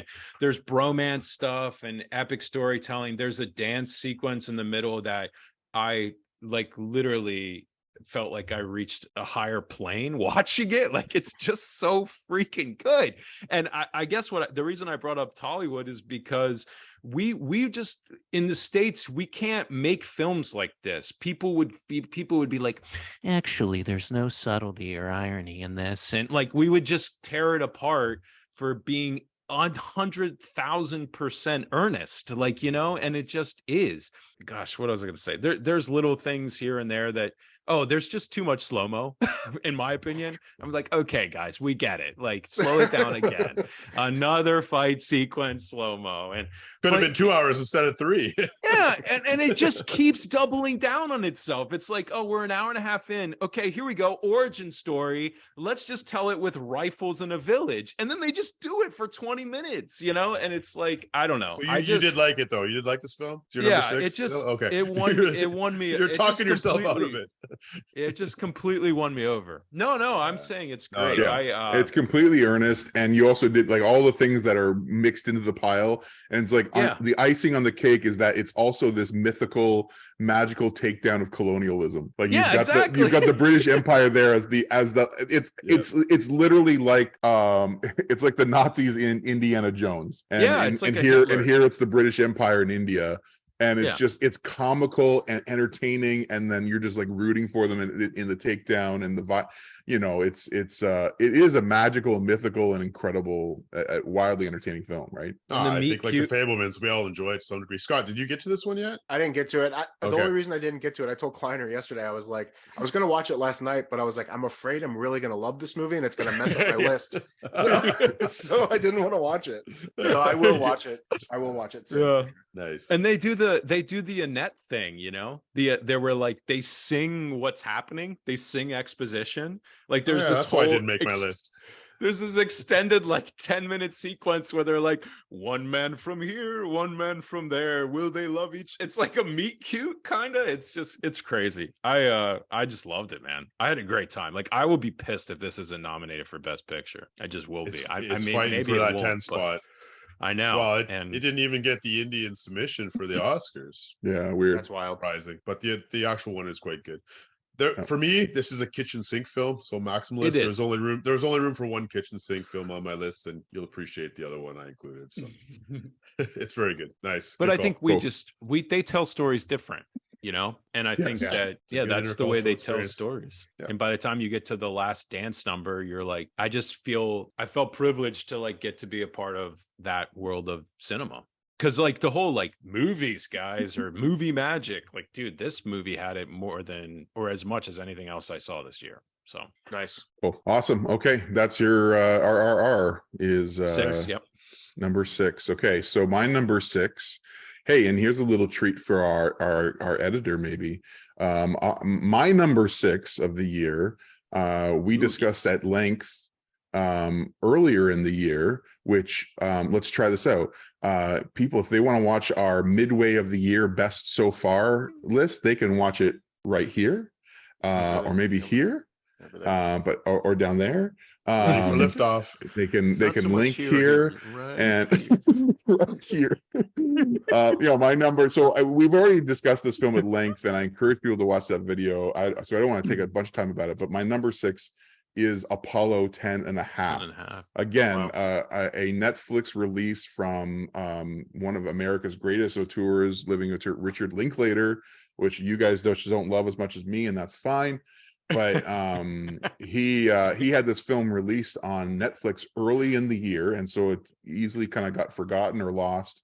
But I did see it appear on a handful of critics' top of the year list, which I really appreciate, because it is an incredible, for those who connected with it like I did. You just couldn't unattach yourself from it. It just it's a rotoscope, is that what it's called? And his third film, using this unique animation where they film the movie, just like film it live and then they animate on top of it, which is very different from what Cameron does with Avatar, which is a film we won't be talking about today. But anyways, I'll just say this one thing, thinking back on what we did discuss about the film earlier this year. It is this film that for some, and I think you guys fell in the spark, it could just be this endearing work of nostalgia. But I would argue, like a lot of Linklater's work, he likes to subvert nostalgia and put ourselves in unexpected positions of presenting us with our past or our inheritance and allowing us for ourselves to engage and reflect and critique it, because it's this extraordinary exploration of our past and our inheritance as a Western, or in this case, Southern American culture, but also an exploration of the meaning of adolescent memory. And the several films this year exploring the meaning of memory, and that's kind of cool. But what I will say is that for any of the pushback, the saying that it's too much nostalgia and not enough exploration or critique of the 60s and 70s, I would argue this. Here's the thing, guys. Why I really genuinely value and treasure what I see as an artistic, subversive critique of life and inheritance from the 60s and 70s of the boomer generation. And the truth is, we don't need another Oliver Stone essay or movie about the 60s and 70s. Instead, what we need is a work of art like this, which is subtle and allows people of a certain generation to reflect on their childhoods and the lives that they were given without a choice, and to examine it for themselves. Because there are specific moments and shots in this film that are quite provocative if you actually allow them to hit you. And they're not there by accident. They're not there as a gag, scraping their plates into a box that is sealed and said to the children of Vietnam. That's a real moment in this film. That's no accident. And I really treasure this film. And it really is thought-provoking, but also just sweeping and heartwarming and lovely. And it can be found on Netflix. So that's my number 6, Apollo 10 and a half. Does he get to the moon, the kid? Like, I'm still trying to figure this out. Is he a child astronaut? Is he a child astronaut? Was he dead? Is he dreaming? What's going on? It's Tom Cruise in the movie. I get it. Apollo 10 and a half. Like, I had a list on the left.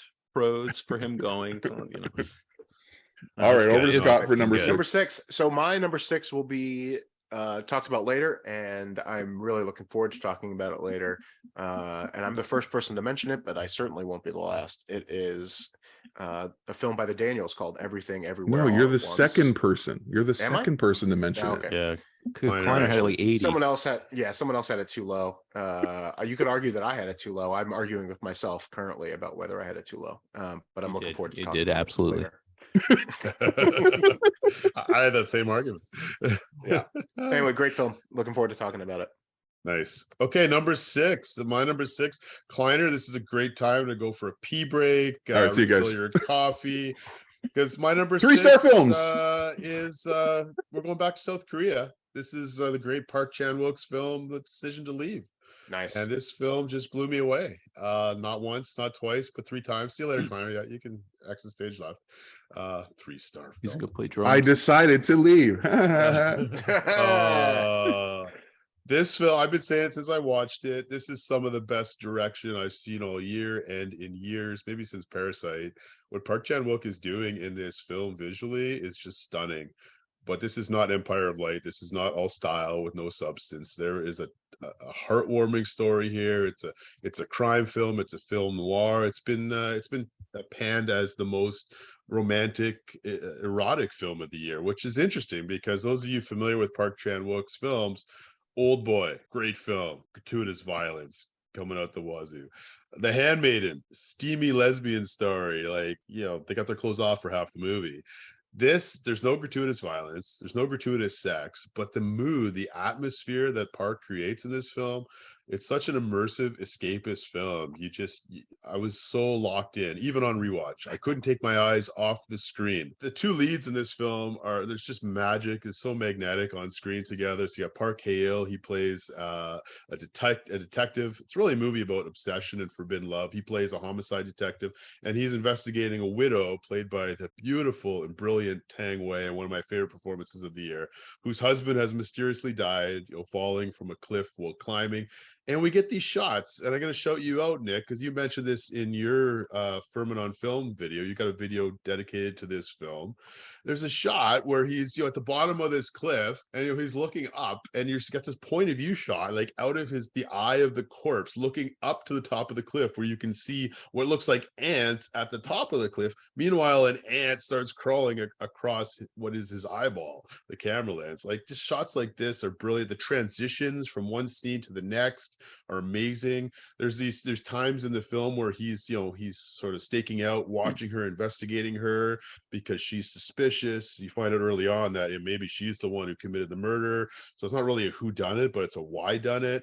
And all of a sudden he's in the room with her as he's watching her. So the things that Park's doing here, it's been called a Hitchcockian masterpiece, and I totally agree. Vertigo is my favorite Hitchcock film, and I was thinking of that film as I was watching this. But Park makes it his own style. The use of technology. I don't know if I've ever seen a film that weaves and uses technology so well and seamlessly to enhance the narrative and the story as in this film. And then the final scene, the final act is just wow, just crushing. It's phenomenal. I could talk for hours in this film, but at least 2 of us like this film as well. So Scott and Furman, what do you have to say about this film? This movie is the best, maybe the best made thing of the year, maybe. Yes. Give this guy a best direction nod. Yeah, he's an absolute genius. And I don't even, there are moments that you're like, how did he even do that? Like, how did he do that? And it's not like the use of CGI in this movie is brilliant because it's really subtle and you can't even tell that some of this stuff is CGI. I know.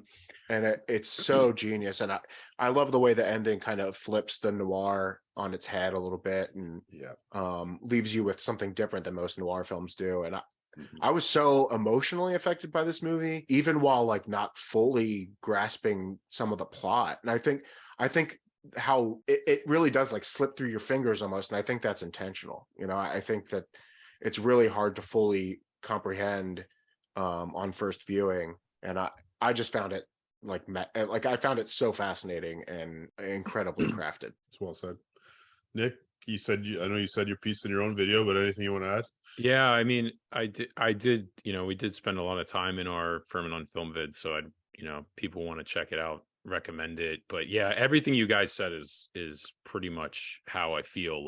I think the meandering long nature of it is intentional because we should say he's doing police procedural stuff and noir stuff, but he's also doing erotic thriller / doomed romance stuff, and it's not completely seamless, but I think that kind of almost works to the film's favor for me. I just like the way it comes together. The ending hits hard. Yeah, I don't know. Best director. You give him a best director nomination. Yeah, you know what? It's going to go to the German for All Quiet. That's my guess. But when this film's released, it'll be moot point. It'll be done. Anyway, yeah, it's a phenomenal film. I think it's actually probably my favorite of his now. And I used to love Old Boy growing up, but yeah, Old Boy is still my favorite. But yeah, me too. But other years, this would have been number 1 of the year. just to say, I would love to see him recognized by the Academy, and I think there is a chance because, again, Yeah, I think so too. Scott's favorite reason, legacy. I think there's a reason he could legit get it, and that would be pretty exciting. Also, just to recognize that I believe so far in our lists, we're halfway through, and it's our first three-way crossover. Nice. First three-way. Ding, ding, ding. Called it. All We right. always We're in the remember the top first 5. three-way. First We're in three-way the should have top been a 5, baby. four-way. All right. Top 5. Let's do it. Let's climb that mountain, that cliff. Well, Hey, Furman. my number 5, we're going to get to talk about again, and I'm looking forward to it. And that's Todd Field's Tar. Nice. Yeah. All right. Okay, we'll come back around to that. That's the second time Tar has been mentioned, I believe. Very exciting. Okay, we're at my number 5, guys. Yes. And I don't know if this is a shocker to you, but I'm alone on this one. And I'm actually Horse kind of Girl. bummed. I'm It's actually Horse Girl. it's the sequel to Horse Girl, actually. It's She Said. No, yeah. it's She Said is my number 5, guys, and it's thank you. I appreciate that reaction. Because I'm genuinely bummed that this film didn't hit you guys the way it hit me, and I rewatched it last night. And it was one of those movies where I was it was my last movie of the night, piling them on. And it was the first time Kate was watching it, and I had it on. I was half paying attention as I was trying to do all of the color coding for our lists, and even just having it on my background, it was evoking that same feeling I had in the theater, where I was like, "This film is important, and I am really enjoying watching this. I am thrilled watching this." And hearing your responses and the critical responses, it seems like it is, I think, unanimously enjoyed, respected, but it's a film that for maybe a smaller percentage of us really gripped us. And I was gripped by this film. It's an exceptional, important work of contribution to the journalistic genre. I found this to be suspenseful, empathetic, and a powerful true story about giving voice to the voiceless and shining a spotlight on the strength of women, no matter the circumstances, whether they find themselves in mundane everyday situations or monstrous, traumatic, horrific experiences. It's a powerful story. It's performances here. The top billing, Carey Mulligan and Zoe Kazan, are both exceptional. But really, it's the supporting cast, which, again, I mark this as a distinct strength to this film. That it's the supporting cast that really steals the show, from the victims to the interviewees and the anonymous sources. Samantha Morton, Jennifer Hale, Zach Greenier as an accountant. Those three, I think of, like, they steal every scene that they're in, and they're only in a few. And I think in Samantha's case, it's one. Oh man, she's incredible. Incredible films, and accumulatively, these supporting reviews build to what was for me a climactic and tense pursuit of truth and justice. On top of all of that, it being a satisfying true story of justice and truth coming to light, just as films of journalism. I love films about journalism as a writer. I love films about writing and the process of investigating a story. Right. And here, with two women at the center, there were some very small but distinct flourishes that I really treasured and really elevated it, because we have two women, and they're walking, and they're not shy about their story and their experiences, because it is a true account, a personal account, from pregnancy to postpartum depression, to the domestic realities, to there's a funny scene about fashion choices that women think about that men wouldn't in that situation, about who's intimidating or not intimidating their physical presence as women. And there's a fascinating through line about faith throughout the film, multiple faiths being expressed and cited. But I think of the scene that really sets the whole movie apart is they're talking, it's the two female journalists talking with their female boss, and talking about getting these new sources and interviewing them, and that one's in California and one's in London. And they're like, well, and the boss, like in any great journalism film, the boss is like, well, go get the story, fly there and get the interviews. And when she says this, the two women look at themselves and they pause, and then they say, well, I guess I could talk to my husband and we could figure this out. How in any other journalism film, that would be an action scene where Robert Redford and Dustin Hoffman are running down the street and running to the airplane and getting the ticket and flying to London to get the interview. In this film, there's a quiet pause as two women sort out their domestic life and realities and say, can we pull this off? Can we leave my husband and my children right now? Can I go and do this? And I think that's provocative and powerful, and of course just ultimately true, and making this a relatable and real story. So to me, She Said is something very, very special and very, very important, and I really treasure this film, and I think it is one of the best of the year, and therefore it is my number. It's interesting. I really enjoyed this film. I think it's really successful when it foregrounds the victim of Harvey Weinstein. That's when it's at its most emotionally affecting. Samantha Morton scene is just is an absolute gut punch. Nick doesn't care about it, so he's leaving. But it's an absolute gut punch, and I found those scenes really beautiful. I found the rest of I'm glad that you found something deeper in some of the other parts of the movie. I really am. But I found it a bit, paint by numbers, journalistic story. But there's some really truly affecting moments in this movie. Yeah, it's like there's usually approximately one movie a year that my wife watches with me, and this was it. and so afterwards, I'm going into like my critic, like some of the things that Scott said, like some of my critiques, and she's like, "Dude, who cares? Like, Nick, like this story matters. Like, you should focus on the fact that it matters, and that's what you should talk about above all else." And she's right. Like, I believe that, But the critic in me, it was like I just felt like Maria Schrader's trying to be so faithful to I read the book, and she's trying to be so faithful to the events that she's just like through the events. And I felt like I wanted more of the moments you described, like where they just got to be people instead of talking heads, and like slow down a little bit, deal with the kid. Because when the film does slow down in those moments with the survivors, like Scotty was saying, that's when it's like it just takes off. It's great. Yeah. So yeah. It was a smart choice to not include any pictures of Harvey Weinstein. You just see the back of his head in a couple scenes, like body double. Yeah, it's he's really like a monster. He's like a monster. Yeah, it's just a monster to me, lurking, but he's never on screen, right? It really centers the victims and their experiences. And you hear his voice as well. We hear his voice. Recordings, yeah.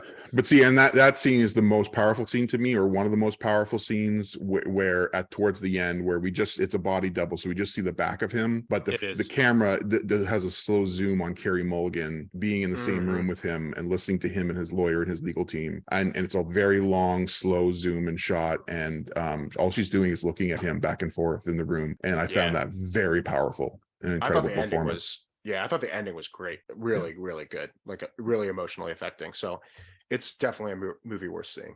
Yeah, for sure. Glad it's included today. It's my number 5. There's a video about that on Furman on Film. Just saying. Okay. Right here, guys. We are at number 5, and I believe it's me, right? And my 5 will be talked about again. It is the Martin McDonagh film, Banshees of Inisherin. Looking forward to talking about that later. Nice. Oh yeah. First mention for that one. Okay, that's over to me for number 5. And Furman, this is the reason I didn't have RRR on my list, because there was only room for one. Let's throw the kitchen sink into this. I thought I was going to be the lowest, but I'm the second highest. We'll talk about it again, making it a 4-way crossover. It's Everything Everywhere All at Once. That is my number 5. Hung in there in the top 5. Great film. And look forward to having a discussion about it. This makes me very sad that the second highest person was 5 on that. Okay, it's all right. Just shake it off. Be strong. Okay, hey, number it's a 4-way 4 crossover. Come on. I do love that. Even if the Kleiner had 83rd, it's okay. Number 4 is Top Gun Maverick. Yeah, Top Gun Maverick, number 4 for both of us. Nice. Yeah, and we'll be coming back to that one. Oh, will we? I thought it was a 3-way crossover. So we're not talking about it yet. Not we're yet. Coming back to Top Gun Maverick. Yeah. They're 4-way. But now we're back to Scotty for number 4. Yeah, number 4. My number 4 also. We're moving now because my number 4 will also be mentioned later. It is Todd Field's Tar. So if you're keeping score at home, Tar has been mentioned 3 times. Top Gun Maverick has been mentioned 3 times, and Decision to Leave is done, but it was mentioned 3 times. And Everything Everywhere All at Once has been mentioned 3 times. And Everything Everywhere. Yep. Right. All right. Getting to the big guns now. Things are heating up. Wow. So we're back to me and my number. Oh, sorry. Yeah, we're gonna Yep. slow down just a little bit here for my number 4. Slow down a lot. Is this unique to my list? No, someone else mentioned it. Yeah, it was mentioned by Scotty, was it? Yes. Yeah, in his honorable mentions. Okay. So Oh, yeah. this is my favorite international film of the year. I mentioned a lot, as much as I love Decision to Leave. This one really got me. This is kind of like my After Yang and Apollo 10.5 early in the year release. Actually did a festival run late last year. Little Iranian film called Hit the Road. And I just adore this film. It's 90 minutes long. It is playing. It's widely available on Amazon Prime here in Canada. Not sure where you could find it in the States. It's a debut film. Good year for debut films. Debut film by director Paha Pahani, and the son of longtime acclaimed Iranian filmmaker Jafar Pahani. I mentioned his name because he had another great film this year called No Bears. Check that one out as well. But he is actually in prison. He is one of many who have been imprisoned because of his art that he creates, his protest art. And he spoke out against the regime in Iran about some of his contemporaries being in prison, and now he is in prison as well. So Hit the Road, it is a piece of protest art, but it's a little more subtle, as the title suggests. It's a road movie. Many of the best Iranian films, a lot of it takes place within a vehicle.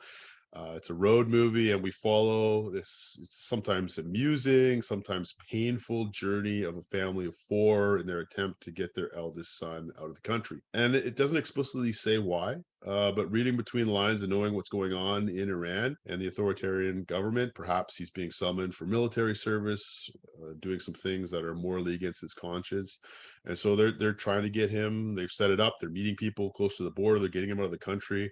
But it's the journey we get to take with this family that is so endearing. There are moments. This is one of the funniest films I've seen of the year.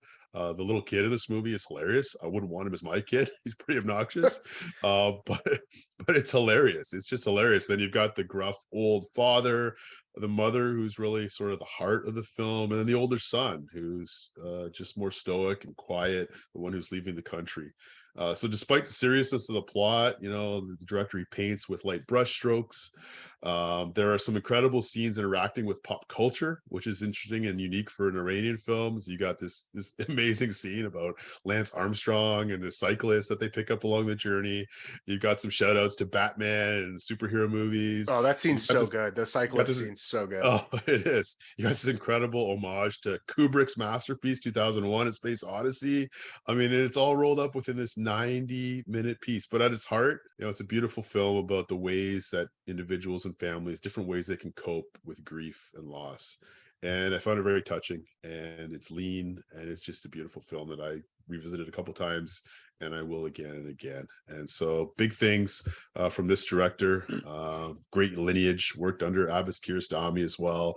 And so you see some of the shout outs and homage to some of the masters, but Hit the Road. It's a beautiful film.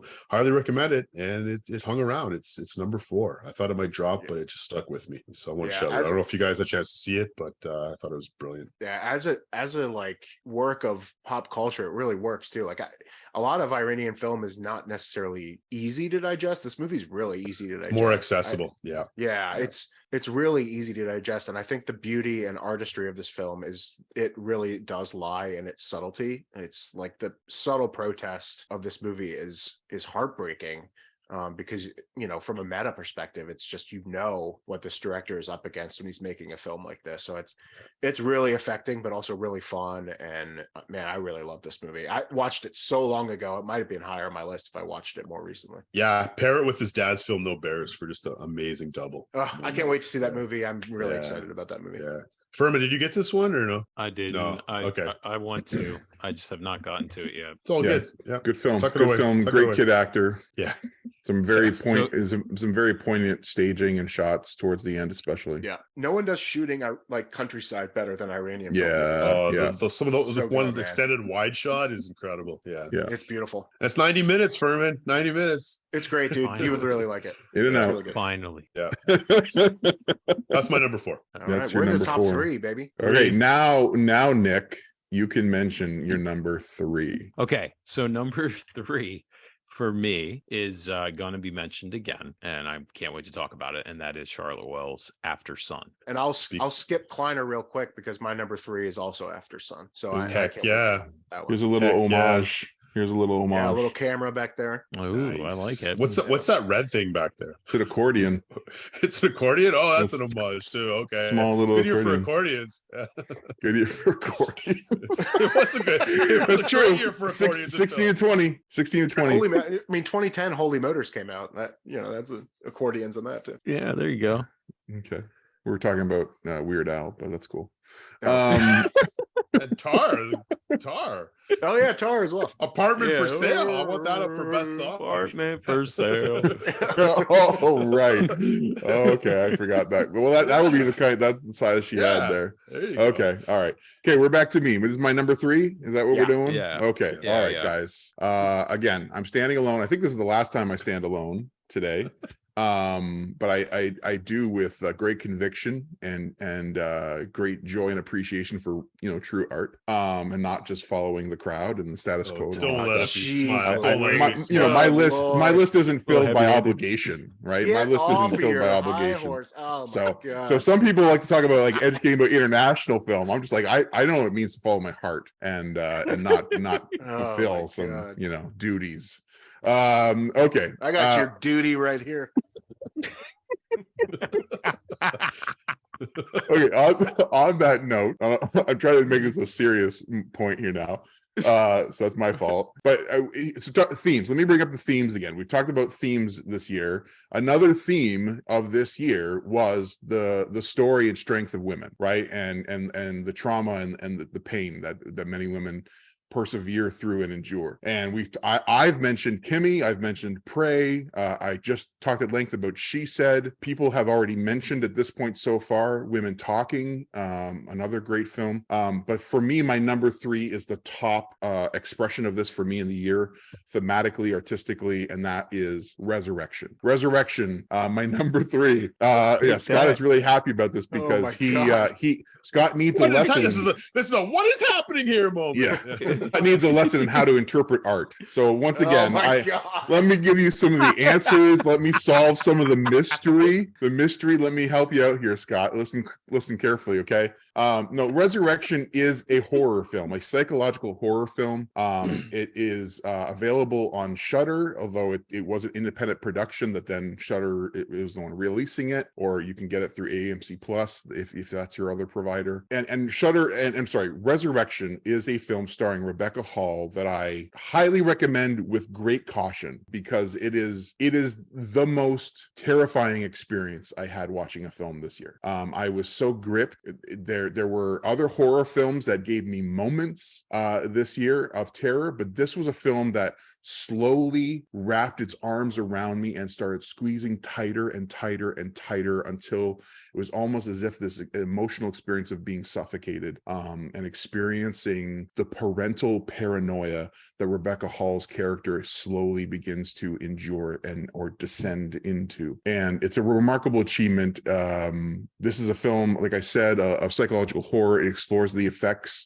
I mean, another theme of the year, just taking down the patriarchy, guys. That's what this film is about. The patriarchal horror, abuse, manipulation, PTSD, recovering from that, and then how that fuels the life of a parent or the paranoia of a parent. That I mean, if anything, one of the very first lessons when my oldest child, I've got 3 teenagers, when my oldest was born, within the first year, the first lesson I learned as a parent is like, oh, I'm terrified all the time. I'm scared for the life of this human being all the time.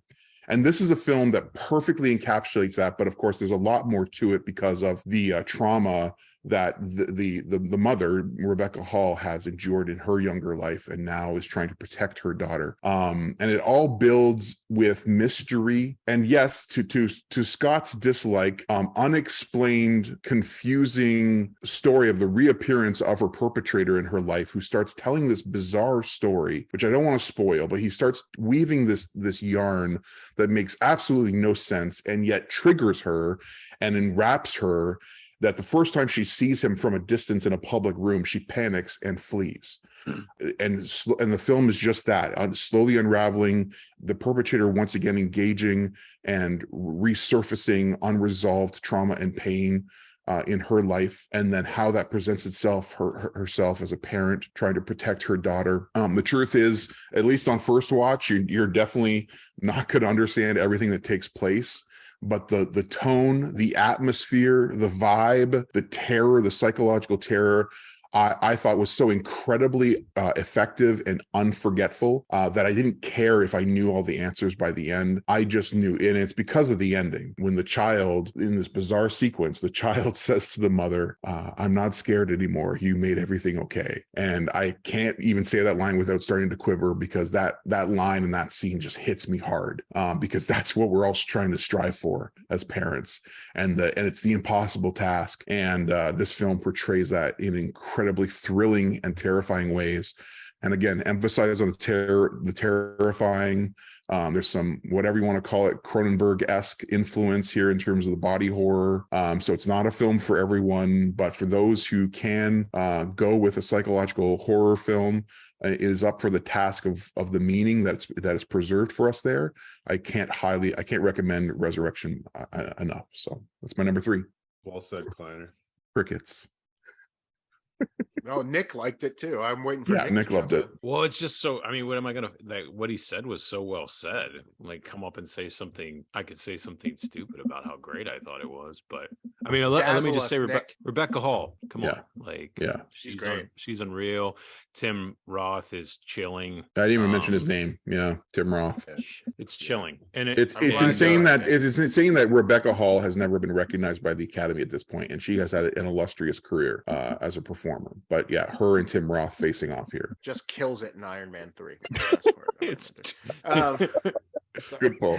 Good pull. No, I'm really glad that you liked it, and you talking about it is like really meaningful to me. Like I'm obviously not a parent, maybe that's why it didn't connect with me as much, but I really struggled to make sense of this movie. But I thought the ending was like phenomenal. I loved the ending of this movie, but the rest of it didn't. The way it connected to the rest of the film didn't make a lot of sense to me. But I'm glad you loved it. Her extended monologue to one of her affairs is one of the best scenes of the year. Yeah, so good. Yeah, I like this more than I thought I would. It's I'm putting together a little video of the hidden gems of the year. This is on it. I think there's a lot here. Awesome. But yeah, with caution, it's not for everyone given the body horror stuff. I'm dead inside because this movie didn't scare me at all. But I must just be desensitized. I mean, not that I want to give any more attention to Speak No Evil, but I mean, these are the comparative parental horror films. There's definitely right?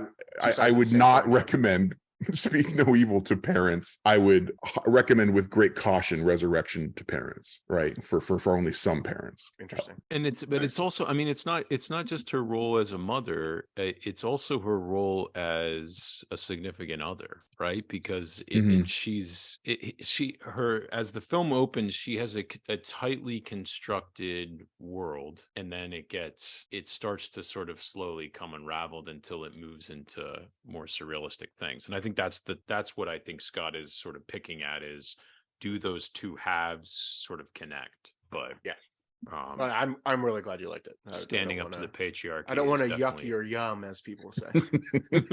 Fair enough. All right, so that's my number 3, and then let's hop over to Scott's number 3. I already said my number 3. It's also After Sun. So we're over to Trip for number 3. All right, guys. Well, I didn't know if I'd be the highest on this or not, but apparently I am. So I'll lead out the conversation, but this is a 4-way crossover. So I'd love to get your thoughts. So I'll just set the table. My number 3 is Tar, Todd Field. These top 3 are like in that masterpiece conversation for me. And I don't throw that term around lightly, but we're getting to that territory for these films. I thought this film was brilliant. This is probably my favorite screenplay of the year. Original screenplay, certainly. We'll get to my favorite adapted screenplay shortly. The research and the writing is just off the chart in this. Todd Field, man, what a guy. I've been listening to a number of interviews of him. I have a lot of respect for this dude, man. I mean, he hasn't made a movie in like 16 years. He researched the hell out of this movie. Like, there are people that are apparently Googling Lydia Tarr because they figure that she's like an actual real person because it's so realistic here. And it's not, right? But it's got real people that weave in and out. Like, she's being interviewed by Adam Gopnik, right? In the opening scene, right? And it's just the dialogue in this film is just incredible. Here's my hot take of the day. You may not, I know this is sacred sacred cow territory, but I think this is the closest performance I've seen to Daniel Plainview in the 21st century. Cate Blanchett's performance here, I was thinking of There Will Be Blood after my first screening of this. No, he's on a whole nother level. He's on his own level, but this is pretty darn close in my estimation. She's stunning. She is just off the charts. I mean, it sucks that one of Michelle Yeoh and Cate Blanchett will lose the Academy Award because both their performances are off the chart stunning. But she's in virtually every scene. Todd Field said he wrote the script for her and her alone. If she would have passed this film never would have seen the light of day. So I'm really glad that she took this role. The world is a better place because this film exists. Man, I mean, just the fall from grace in this movie, the way it sets it up and walks it through from start to finish, I thought it was brilliant.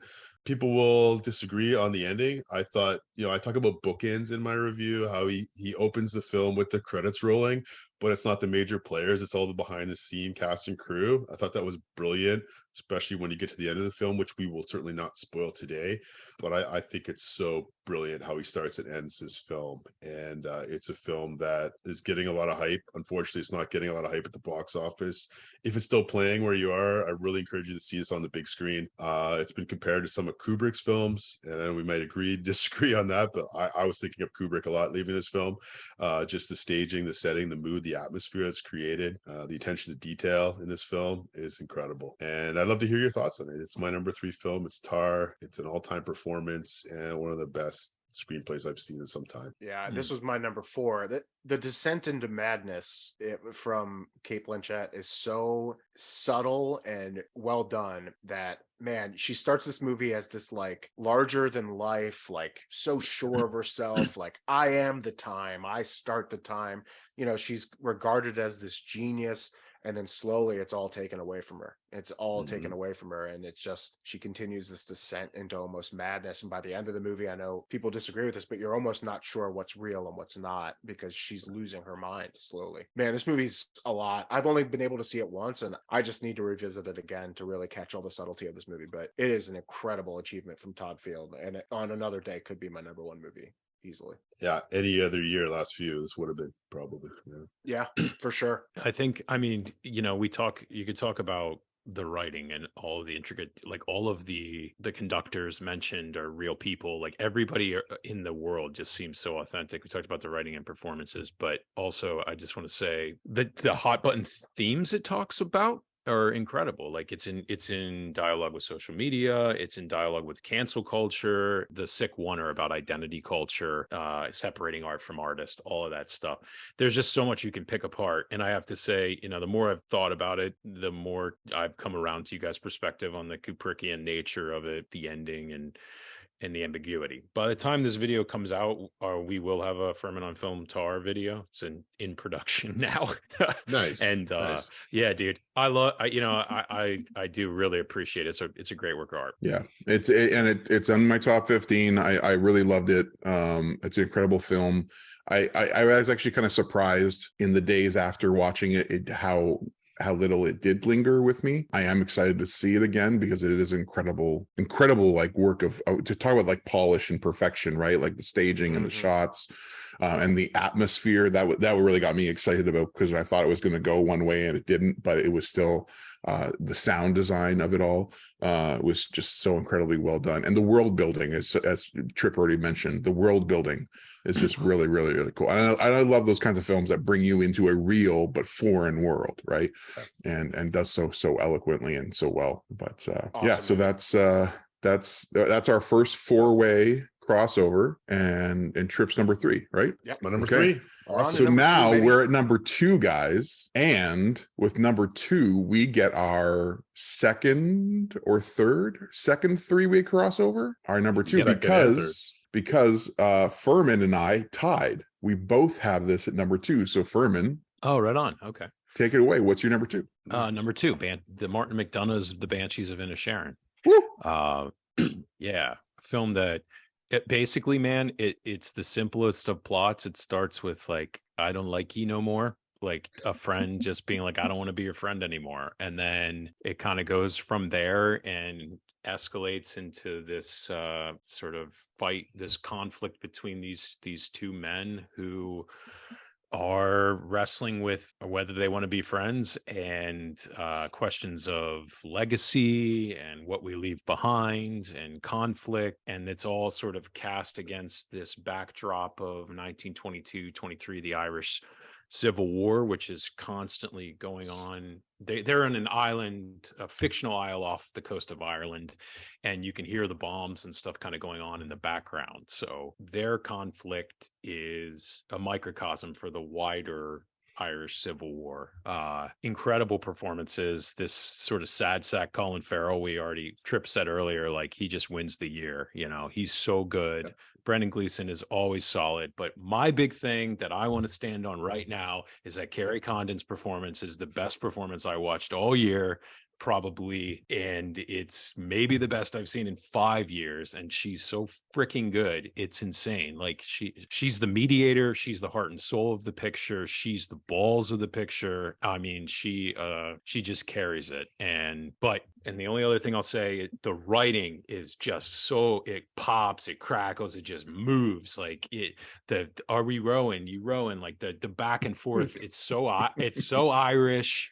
It's so good. I haven't even mentioned Barry Keoghan, and he plays like kind of a village idiot.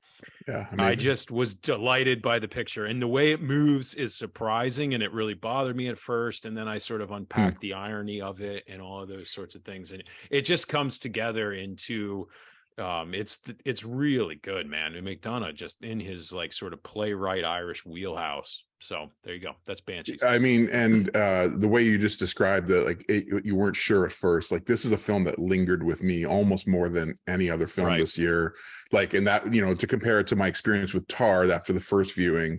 Banshees, I saw it and I thought, oh, this is just a good solid 4-star film, and then I just kept thinking about it and how beautiful and lovely, and then when I revisited, I'm just swept up and delighted by this film. And I'm also proud to say that this completes my Colin Farrell 4, guys. I have all 4 Colin Farrell performances in my top 15. Colin Farrell had the best year. It is a crying shame if he does not win the Oscar here, and it's unfortunately a very good possibility he might not win the Oscar, but he had an incredible year, and all 4 performances were all remarkable and also incredibly different. But of course, he is the heart, he is the center of this story, Colin Farrell. And this is just like the parable or the fable. I mean, it is a fable. It's important to know that about this film, why it's called The Banshees of Inisherin, and because it's the perfect parable or fable for our times, in my opinion. For me, both times watching the film, all I was thinking about for the 24 hours after it was that if you take all of the conversations and the cruelty that we find on social media and in relationships nowadays, and then you add to it the existential despair and the loneliness of experiencing a pandemic or being isolated on an island, then this film is, if you make that into a map, then this film is sort of like the topographical transparency you put on top of a map like that. And that's what this film represents to me. It makes it 3D. It makes it real. It brings into focus what we're actually enduring, living with, and struggling with. The existential despair and the loneliness and the realities of how we treat and mistreat one another. And just standing up for kindness, right? And Ireland's done a lot this year to teach us about kindness with its 2 major releases. And so Banshees of Inisherin is my second favorite film of 2022. It's so funny that your takeaway is like, oh, be kind to each other. I found this movie to be deeply pessimistic, deeply upsetting. I mean, the end, I will not spoil the end, but the end it flips everything on its head and just leaves you completely devastated. Well, also, this movie is one of the funniest movies I've saw all year too. Hilarious. Extremely funny. The scene with Brendan Gleeson and the priest is like chef's kiss, man. It's so funny, but it's like a deeply upsetting movie by the end of it, and I found it to be like a movie that had me questioning what is kindness worth it, and I think that's the point. That turn though, again, that's a good segue as a fable, like that's the turn though, right? Like that's so few fairy tales and fables end on a positive note for that reason, right? And again, like that turn is all Colin Farrell's performance, because you see it on his face. the turn. And Barry Keoghan, I mean, he's also an incredible actor, as we've already mentioned, but for me it was also like deeply personal, because I had a young man in my life for a long time as a pastor, who lived with Tourette's, and that's it. Like, I just saw him on screen in Barry Keoghan's representation, and it was just so honest and respectful and true and heartbreaking at times. There's just so much truth to the film. Okay. And we didn't even mention Jenny the donkey, second best donkey performance of the year. Come on. Big year for donkeys. Big year for donkeys. Okay. I need to watch this again because I thought it would be on my list, but because I'm the McDonough guy, right? Like, you are the McDonough guy. Well, you're the wrong McDonough guy. Well, that's fine. Whatever. Stand for in Bruges. But anyways, we got to move on. So we're at Scott's number 3, which is our second 4-way crossover. What? We're not at my number 3. I already mentioned it. Number 2. Sorry, number 2. Scott's number 2 is our second 4-way crossover. Yeah. It's a little film, little niche, small film called Top Gun Maverick. Have you ever heard of it? Everyone has. Obviously it's like the biggest movie of the year box office wise, besides Avatar. But yeah, what an incredible piece of nostalgia, and I just made me feel like I was 10 years old again. Like, it's just a magical theater experience. Obviously it has a lot of callbacks to the original Top Gun, but it just does way more with the sum of its parts are just way more than the original Top Gun. It's incredible to watch. The last 30 minutes is like grip your seat, like hold on. It is just not a movie you have to think about at all. It's just a movie that you have to let happen to you, and it is just incredibly good. And Tom Cruise forever. Just keep making action films, please. I love this movie. Yeah, this is so good, dude. This is like Tom Cruise actually acting. Like, he might get a nomination. He should probably. Like, it's no, I don't know about that, but Paul Mescal should. No, he shouldn't. I'm kidding. But I think it should be nominated for Best Picture. Yeah. Guaranteed. It's in the top 3. Well, and once again, people can listen to our halfway discussion of the year video right here, because we kind of really get into it in that one, about all of the ways it is just terrific entertainment, flawlessly executed, and again, as you said, Furman, like it almost was surprised, right? Like that Tom Cruise is actually acting. He's not just being an action star. He's actually bring some heart and soul to this performance. As everyone knows, I love intellectual property and remaking intellectual property. So yes, Top Gun Maverick. It says a lot for Scott to have this on his list. That says so. Yes. So keep regurgitating number 2. Stuff. I love it. That's number 2. Recycle. The inclusion of Val Kilmer in that scene, just heartbreaking. Yeah. Amazing. Beautiful. Jennifer freaking Connelly, Jennifer beautiful Connelly. Women alive. She sailed a ship, guys. She sailed it. She sailed it herself. Yes. Crazy. She cleaned the sails on this yacht. So good. So yeah, Top Gun appeared in all of our lists, and we also talked at even more length about it earlier in the year. But that's one of the best Mission Impossible movies ever made. Yeah, exactly.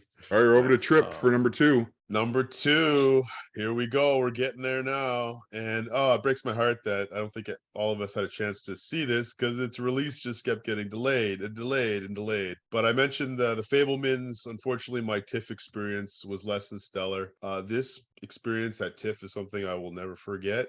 Seeing this film in a packed house in the oldest theater in North America, over 1,000 of us. I'm on the balcony actually looking down at the screen, which actually made it quite poignant given the theme of this film. My number 2 is Women Talking. And Kleiner, you mentioned a lot of films about empowerment of women. For me, this is the one that exemplifies that more than any others mentioned today. It's got a stellar cast. Sarah Polley. Shout out to Canadian Sarah Polley directing this film, produced by good old Plan B, Brad Pitt, throwing his money behind this one, rightly so. Claire Foy, ever heard of her? Jessie Buckley, Rooney Mara, Frances McDormand, Ben Whishaw. I mean, what a loaded cast. But this was like, it kind of reminded me a little bit of Mass last year, because it's in a tight setting for the most, not as tight as a basement in a church. Yeah, but the title suggests what the movie's about. It's just women talking, women who don't have a voice in their community, women who have been abused by the men in their community. Scott, you were saying you didn't realize till halfway through that actually takes place in 2010. Yeah. This is a modern story and a sobering reminder based on a true story in another part of the world that this continues to be a reality in religious communities where women's voices and their bodies aren't their own, but they're the property of others. And it's heart-wrenching. But Sarah Polley, I think she was wise not to show much of the graphic stuff that's happening to them, but just quick little flashbacks, and then the dialogue, the conversation, the conversation about, should we stay? Should we go? Should we forgive? Should we not? What is the ethos? What is the heart of our community? And my goodness, it literally, I left with my wife this screening and I said, this felt like a religious service in the best sense of the word, where 1,200 people were meditating upon some of the most important things in life in the human condition. Hymns were sung, scripture was read, but it never felt preachy or condescending. It felt vulnerable, authentic, and raw. I can't wait to see it again when it comes to theater. It's not back here yet, but it's an experience I will never forget in my life, and I'm tearing up just thinking about it. And I hope this doesn't get snubbed the Best Picture nomination, and I hope one of the ladies gets a nomination. Buckley was my favorite, but my goodness, what a film! They're all so good. Women talking, yeah. I mean, dude, it is an incredible film. I think I can't add a lot to what you just said. It's really truly beautiful and affecting. I think the one thing I will say is that if you want to know what a male ally looks like, just watch this film. Like it is so beautifully, it is so beautifully constructed and not too heavy-handed, where he lets the women do what they need to do, and he kind of waits for the opportunity to say, how can I help? What can I say? Yeah, because he's the one male that they trust. He's literate. They're illiterate. So they need him to take the minutes and the notes of their meetings in the barn while the rest of the men are off the colony. It's, But these performances, man, I found Claire Foy to be just absolutely incredible in this movie. But they're all so good. Rudy Marner's great in it. Best ensemble of the year. Yeah, it's incredible. And I'll just say that it was a hard decision. I had to let this fall to my 16 and 20, but it was. I mean, I summed it up very simply after watching it, which was that the story broke my heart, the staging broke my brain, and the imagination of these women inspired my faith, strengthened my faith. It was because the film opens that this is a work of a female imagination. And that's pretty powerful. And again, but the staging, like it's 80% of it takes place in a hayloft. And I just thought the staging was quite remarkable because you don't think about it. And then when you think back on it, it was like, wow, there was actually some very, very ingenious and thoughtful camera moves. And anyways, it's a I great think film. it's a testament to it too, that I'm not religious at all. And I found the sacred elements of this movie to be deeply touching. So when they sing to each other and they find that community through faith, man, that's the kind of stuff that I miss about faith. It's just that community, the way it can bring people together. I found it to be deeply touching. Yeah. The one big criticism for people is the color scheme in this. It's really grainy and whatever. But I think that's by design. I think that fits the theme. Actually, they're trying to find their voice, and they're kind of in limbo. It's not black and white, but it's not full color. It's kind of that in between. I think it's brilliant. It serves the purpose of the theme and the narrative. That's a really cool insight. Yeah, I like that. That's good. All right, that's my number 2. Guys, number 1. We made it. We're at the top of the number mountain. 1. We've come back around. All right, so Furman, you're going to set it off for us. You're going to start it off for us with your number 1 film. Number 1 film. Yeah, number 1. Okay. Big surprise. What is it? Big surprise, shocker. Listen, guys, I hate to be this guy who said this at the halfway point on that video, which you can listen to right here. That will have, or there, which will have like where we really get into this in detail. I'm hoping that some of the ones I missed that are being discussed today that I'm really pumped for may unseat it, but at this point nothing has. My number 1 is The Daniels, Everything Everywhere All at Once. Still the only 5-star film I've seen this year, in my opinion. Ooh, what can I say about it? I think that video, we really got after it in that one. We spent about 20 minutes, but just really quickly, The single sentence plot synopsis is it's basically a film about an immigrant family trying to run their laundromat and pay taxes. But as it gets kind of after it, it's about a mother and a daughter really struggling to connect, and a couple who's grown estranged. That's that story. The plot is about Michelle Yeoh taking her super cop persona to the next level and becoming a multiversal fighter, I guess, against the villainous Jobu Tupaki. And so yeah, man, it's the best edited film, one of the best edited films I've ever seen. The amount of match cuts, all the freneticism about it, the kung fu sequences and homages, the in and out, the heady sci-fi stuff that it gets into with the multiverse, so much better than Doctor Strange. Anyway, yeah, it does all that stuff. Jamie Lee Curtis plays this like ridiculous tax collector, and Stephanie Sue's great as the daughter. Kiyu Kwan is the husband. He's the sort of glue holding this whole thing together, and it just explores themes like kindness and searching for meaning in the face of meaninglessness, and family connection, and what things really matter, in the face of utter experience when it seems like nothing matters, what things really do matter to us. So it's still just it is crazy, goofy, off the wall, long maybe to some people, but the way it drives that message home was still so powerful to me. So it's still my number one. It's our final 4-way crossover. So let that be known. We had Tar, we had Top Gun, we had Everything Everywhere All at Once appear on all of our lists. And I'm genuinely hopeful that this might actually win Best Picture Oscar. Yeah. I really hope that's where the story goes over the next little while leading up to the Oscars. But all I say here is just like a kitchen sink has never looked so glorious. Throwing a kitchen sink, everything on the screen, everything's on the screen, and it's glorious. Yeah, and I'll segue off that. I had it number 5, and movies like this normally would not be on my list because it's just too much. It just doesn't fit for me. But it's got a heartbeat. This movie, it's got a heartbeat. So undergirded thread that ties it all together is this family, seeking redemption, reconciliation, kindness, right? And the husband's character sort of ties it all together, right? And when things pivot near the end of the movie, right?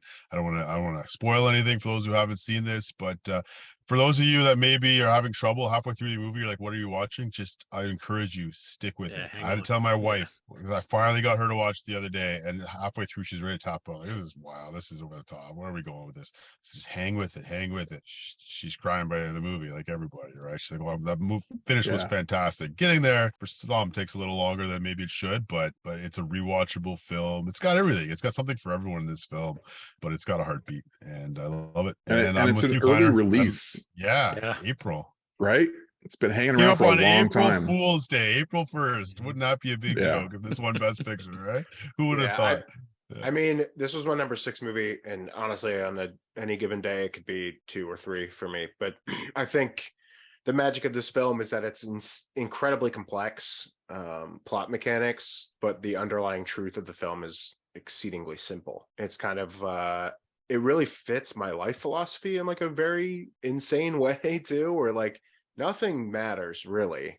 We are but a small part of the universe or multiverse or whatever you think, but we can choose to be kind, and we can choose to be with our family and our friends and the people that matter. And it's a choice, and it's a really beautiful choice. And man, this movie is so good, and it really rose my estimation on a rewatch as well. I really love this movie. Nice. Scott, is that an Employee of the Month trophy on your shelf there, or what is I have so many. I'm such a good employee. I would love to be a fly on the wall in the Daniels like storyboarding session. Dude, how did they do it? Stuff they come up with here. I don't know how. Like, it makes Swiss Army Man look like Mary Poppins. I'm fascinated by the process too of how it got into their brain to begin with, how they then translated that to the page, and then how they took the page to film. Like it's right. just an incredible achievement from those guys. And I should say, Fantastic. by the time this comes out, we have like a 3 to 5 minute explained, like EEAAO explained deep dive video that's coming out this Nice. like Nice. week or so. So Looking so forward it's to gonna be Nick Look forward to explaining this movie to me. Thank you. And justice Actually, it for takes- Michelle Yeoh. I want her to win yes, Best Actress. please. Yes, I'm putting please. all my chips Shout on her. out. It's got to happen. It's got to happen.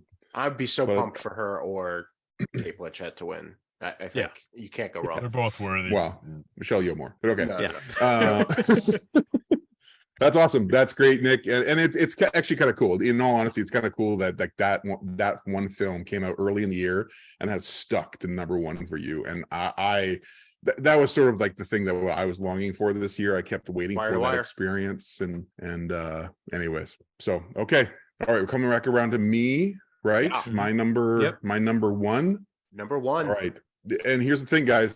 I'm excited to unveil this because I've talked about this film for several months. And it was a memorable theatrical experience, just like a soundscape that I just never could forget. And so my number one film is Smile. And Oh no. Oh, what the? No, really? Okay, thank God. Oh my God. Okay. That's Oh my pretty good. God. It's pretty good, Jason. That's pretty good. Okay, no, keep that in, but that is not my number one. Man, Thank good God. Lord. Oh, I man. actually got him. I wasn't sure. There was long enough Oh, pause my there. I God. wasn't sure if I got Scott. No, you got me. Okay. All right. Here's my real number one. I do have to set it up. Okay. My number one film surprised me. The auteur behind this film has been climbing my ranks for years. I've loved each and every one of his films, and each release keeps getting higher and higher on my best of lists. And in rather shocking fashion, he's actually finally arrived at my number one. And I'll introduce it with a quote. Okay. Because we have to redefine the form, map those dreams, and print them into history so that the everyman can look up at that flickering screen and say, Eureka, I am not alone. Guys, it's Babylon. Babylon's my yes. number one. Let's go. Furman and Trip almost off mic almost totally spoiled it for me because I told Scott that we didn't share a number one. I told him he was all Let's alone, but go. Scott and I share a number one. Scott, I am genuinely excited to share this number one with you, and I'm also shocked that I permitted it to be my number one. It took a while for this film to work on me, and I'm going to hand it over to Scott to kind of really dive deep into this for us. But I do need to put a blanket disclaimer here on this recording that's going out to the World Wide Web. This is not a movie most people should see. Everyone, take the kids. Babylon is a graphic and vulgar film about deplorable people doing debaucherous things. But that's kind of why it shocked me and surprised me, because it's also a heartbreaking work of humanity and beauty, spilling buckets of both truth and tragedy. And the big disclaimer here, in addition to it just not being for everyone, because I had people walk out of the theater that I was in, and I was like, that makes sense, is that this is kind of a movie for cinephiles only, for people like I can't imagine this not only like I can only imagine it gripping the hearts of those of us who have been obsessed with film for almost our entire lives, because otherwise it's just too much and too long for most audiences. But for me, and I know for Scott, especially upon rewatch, this thing was undeniable. The energy, the transcendence, for those who are willing to endure its excessiveness, which is intentional, and its cynicism, which is by design. You might be surprised, as I was, to begin to understand these people far different than ourselves telling this historical story about the magic of movies. So that's why Babylon shocked and surprised me that it's my number one. And Scott, why was it your number one, man? I'm shocked as well. So I lied on Letterboxd, which I believe Kleiner did as well. Yeah, I put this movie at 4.5 stars. This is, without a doubt, an absolute 100% stone cold masterpiece from Damien Chazelle. This is one of the best films. This is the best film of the decade so far. It is one of the best films I've ever seen in my entire life. Wow. And it made me feel so good. I didn't even know like what to do with myself at the end of walking out of the theater. I could not believe the journey that this took me on. A funny story. So when I went to see it in the theater, I got about half an hour in and I was like, I gotta pee. And I could not pick myself up out of the chair and risk missing a single solitary moment of this film. In that first half hour, really? Dude, I couldn't. No, because even as it's depraved and disgusting and over the top, it is absolutely hypnotic. It is the feat of filmmaking that this movie is, the absolute genius of Damien Chazelle. And I've always been a Damien Chazelle fan. Whiplash is probably my favorite of his films.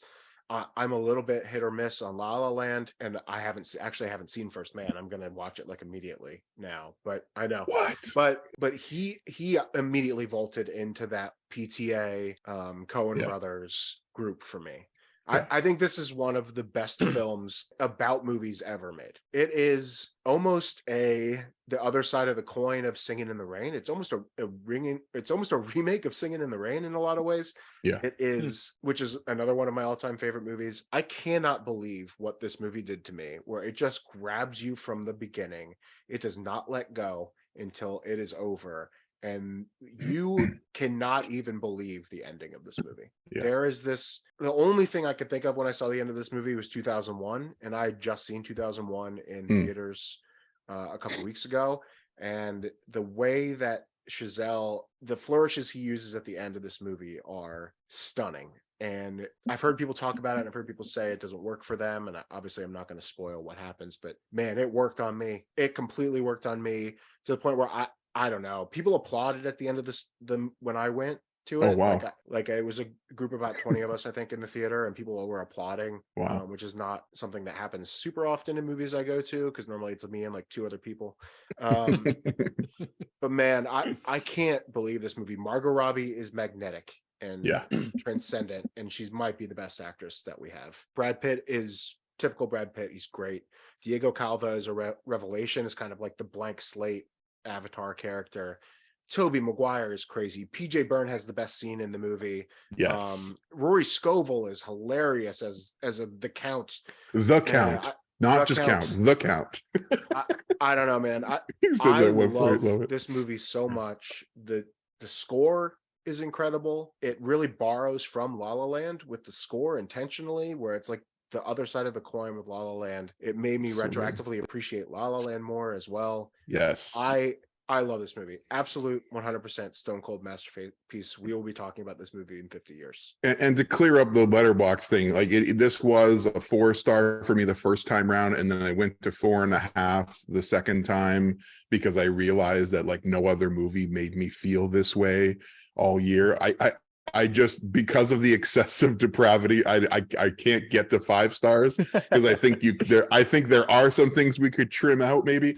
But it is, I totally appreciate and understand what Scott is saying about 5 stars. And Damien Chazelle, maybe I'm the biggest fan here because I love all of his films. And like they're all 5-star or 4.5 star, like they're just incredible works. And this film really ties them thematically all together of what's really been at the heart of everything he's been after and what he obsesses over, or putting obsession on the screen. Again, I can't imagine a lot of people getting through this film or liking this film. Which is also why I'm happy to put Banshees of Inisherin as my number 2. Like people can fall back on that one, but Babylon is just it's undeniable. And like like you said, Justin Hurwitz, like the musical score. I've just been whistling it and thinking of it like every day since watching it again recently. I found myself singing La La Land songs when I left the theater. Well, and I know La La Land really, really well, and like the music is just layered on top of each other, so like they're almost now impossible to separate. I mean, that said, Babylon does have like a really percussive score that beats throughout the film that I love, and that's the thing that really does set it apart in terms of score. But like you said, like the performances are bonkers and crazy, and I don't know. It's just, well, that's what I was gonna say. Like you mentioned, PJ, like there's just, when I first came out of the film, like because this film has a reputation for being so debaucherous, it was, I think I texted you guys like 40 minutes afterwards. I'm like, I'm still like in this emotional cloud. And like, I think it was Trip thought I was joking. I was like, I'm not joking. Like this, it really hung with me. And I think even Scott had asked like, why, you know, like why 4 stars at that point? I gave 4.5 stars now, but it's just like, just undeniable that like there are specific scenes, and really there's a big scene in the beginning or in the first hour, and then a big scene in the second hour, and then the ending. There's 3 big set pieces, if you could call it that, that are just, the highs are so high. Like these things are the filmmaking and the scene and the elevate, what goes on in the madness of these scenes are so incredible. And all of them, at least for me, the 3 that I think of are behind the scenes of making a film. Like it's a movie about movies. And so there's this silent film era sequence in the first hour, and then there's this sound, like when sound was new, the behind the scenes of making a film with sound, and then there's this the concluding motif. But like the way that those scenes are constructed are just utter madness, and I probably haven't laughed harder all year than in those scenes. And I also have just an incredible soft spot for the silent era. I really genuinely love the 20s, and sometimes when I go, whether it's books or documentary films about the origins of cinema, I always get stuck on the silent era, because there's just, I really am drawn to it and the power of the visuals and that medium at the time without sound. And so this film this film exposing the madness and the chaos and the mayhem that went on movie sets in the silent era is just shocking and incredible. And anyways, we've gone a long time. Masterpiece. Absolute stone cold masterpiece. Great film. I think Furman and my silence is because we didn't get to this one. Haven't seen it yet, so definitely be checking it out. Hopefully it gets a re-release in the theater so we can catch it. Well, the thing that made me think of when you guys were talking was 8.5. Is there any 8.5 vibes there, or not really? No, I mean, yes and no. I mean, every movie is a little bit 8.5, right? Every movie about art and stuff is a little bit 8.5. Yeah. But Well, just the whole idea of like the freneticism around making movies, and inside the idea of the artist trying to get things out of their head. But yeah, this Women Talking and a couple others were like top 5 that I didn't get to and felt terrible. You know, that I can't wait to see. So yeah, you should feel terrible. That's true. I do. Yeah. Okay, but we are done, guys. We are at the end. We have one last film to discuss, so we're gonna hand it over to Trip to bring it home. Yeah, so for all you listening, if depravity, debauchery, people doing deplorable things, if those aren't the ingredients you're looking for in a stone cold masterpiece, I'm here for you, because I want to tell you about what I think is the best film of the 2020s. And it's a Hard Turn from Babylon. It's a quiet two-hander, incredible debut direction from a director by the name of Charlotte Wells. And it's been mentioned twice already, I believe, today. It's called Aftersun. This film bowled me over as soon as I left the theater. There was no doubt this was 5 stars coming right out of the theater after first viewing. And if there was an option for a 6-star, I would give it 6 stars. It was that good. The fact that this is a debut film is just astounding to me. You'd be hard pressed to find a debut film on this level. I think we'll be talking about this film in decades down the road as well. I'm excited to see what she brings next. But it's called Aftersun. I just want to say what the title refers to. It's not a film about what happens after dark. It's not a horror film, although it's horrific in a sense. It's about a father and a daughter. And at the very beginning of the film, I don't want to spoil too much, but at the very beginning, the opening shot, we see, as Kleiner has a camcorder over his shoulder, we see some camcorder footage of what looks like a vacation. And in the top right corner on the screen, if you focus, you can see a reflection of someone actually watching the footage, telling us that this is a memory piece. This is the adult version of the girl in this story, a young girl with her father on vacation at a dingy sort of Turkish resort. And she, as an adult now, the same age her dad was, approximately, in that vacation, is reflecting upon these experiences, what they meant and what they mean to her now in light of where she is in life. And that is a brilliant opening to the film. And then from there, we just get a glimpse. We walk with them along this 1 week or so vacation. And the father's played by Paul Mescal. phenomenal. I hope he gets that fifth slot on the best Oscar nomination. And played by a newcomer, his daughter, Frankie Coria. Now, I've been watching a lot of interviews with the director. Before they started shooting this film, they let the two of them just have 2 weeks together. And the director just says, get to know each other, shoot pool together, go swimming together. And a wonderful decision, because on screen they're just so magnetic. It's very believable. You think this is a young father and a daughter together.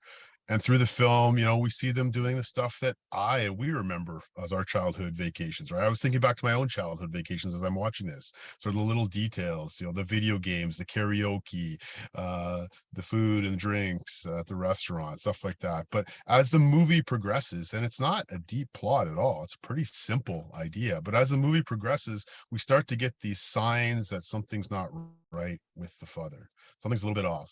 He's going outside to do his ninja moves, but really he's doing Tai Chi to calm himself down.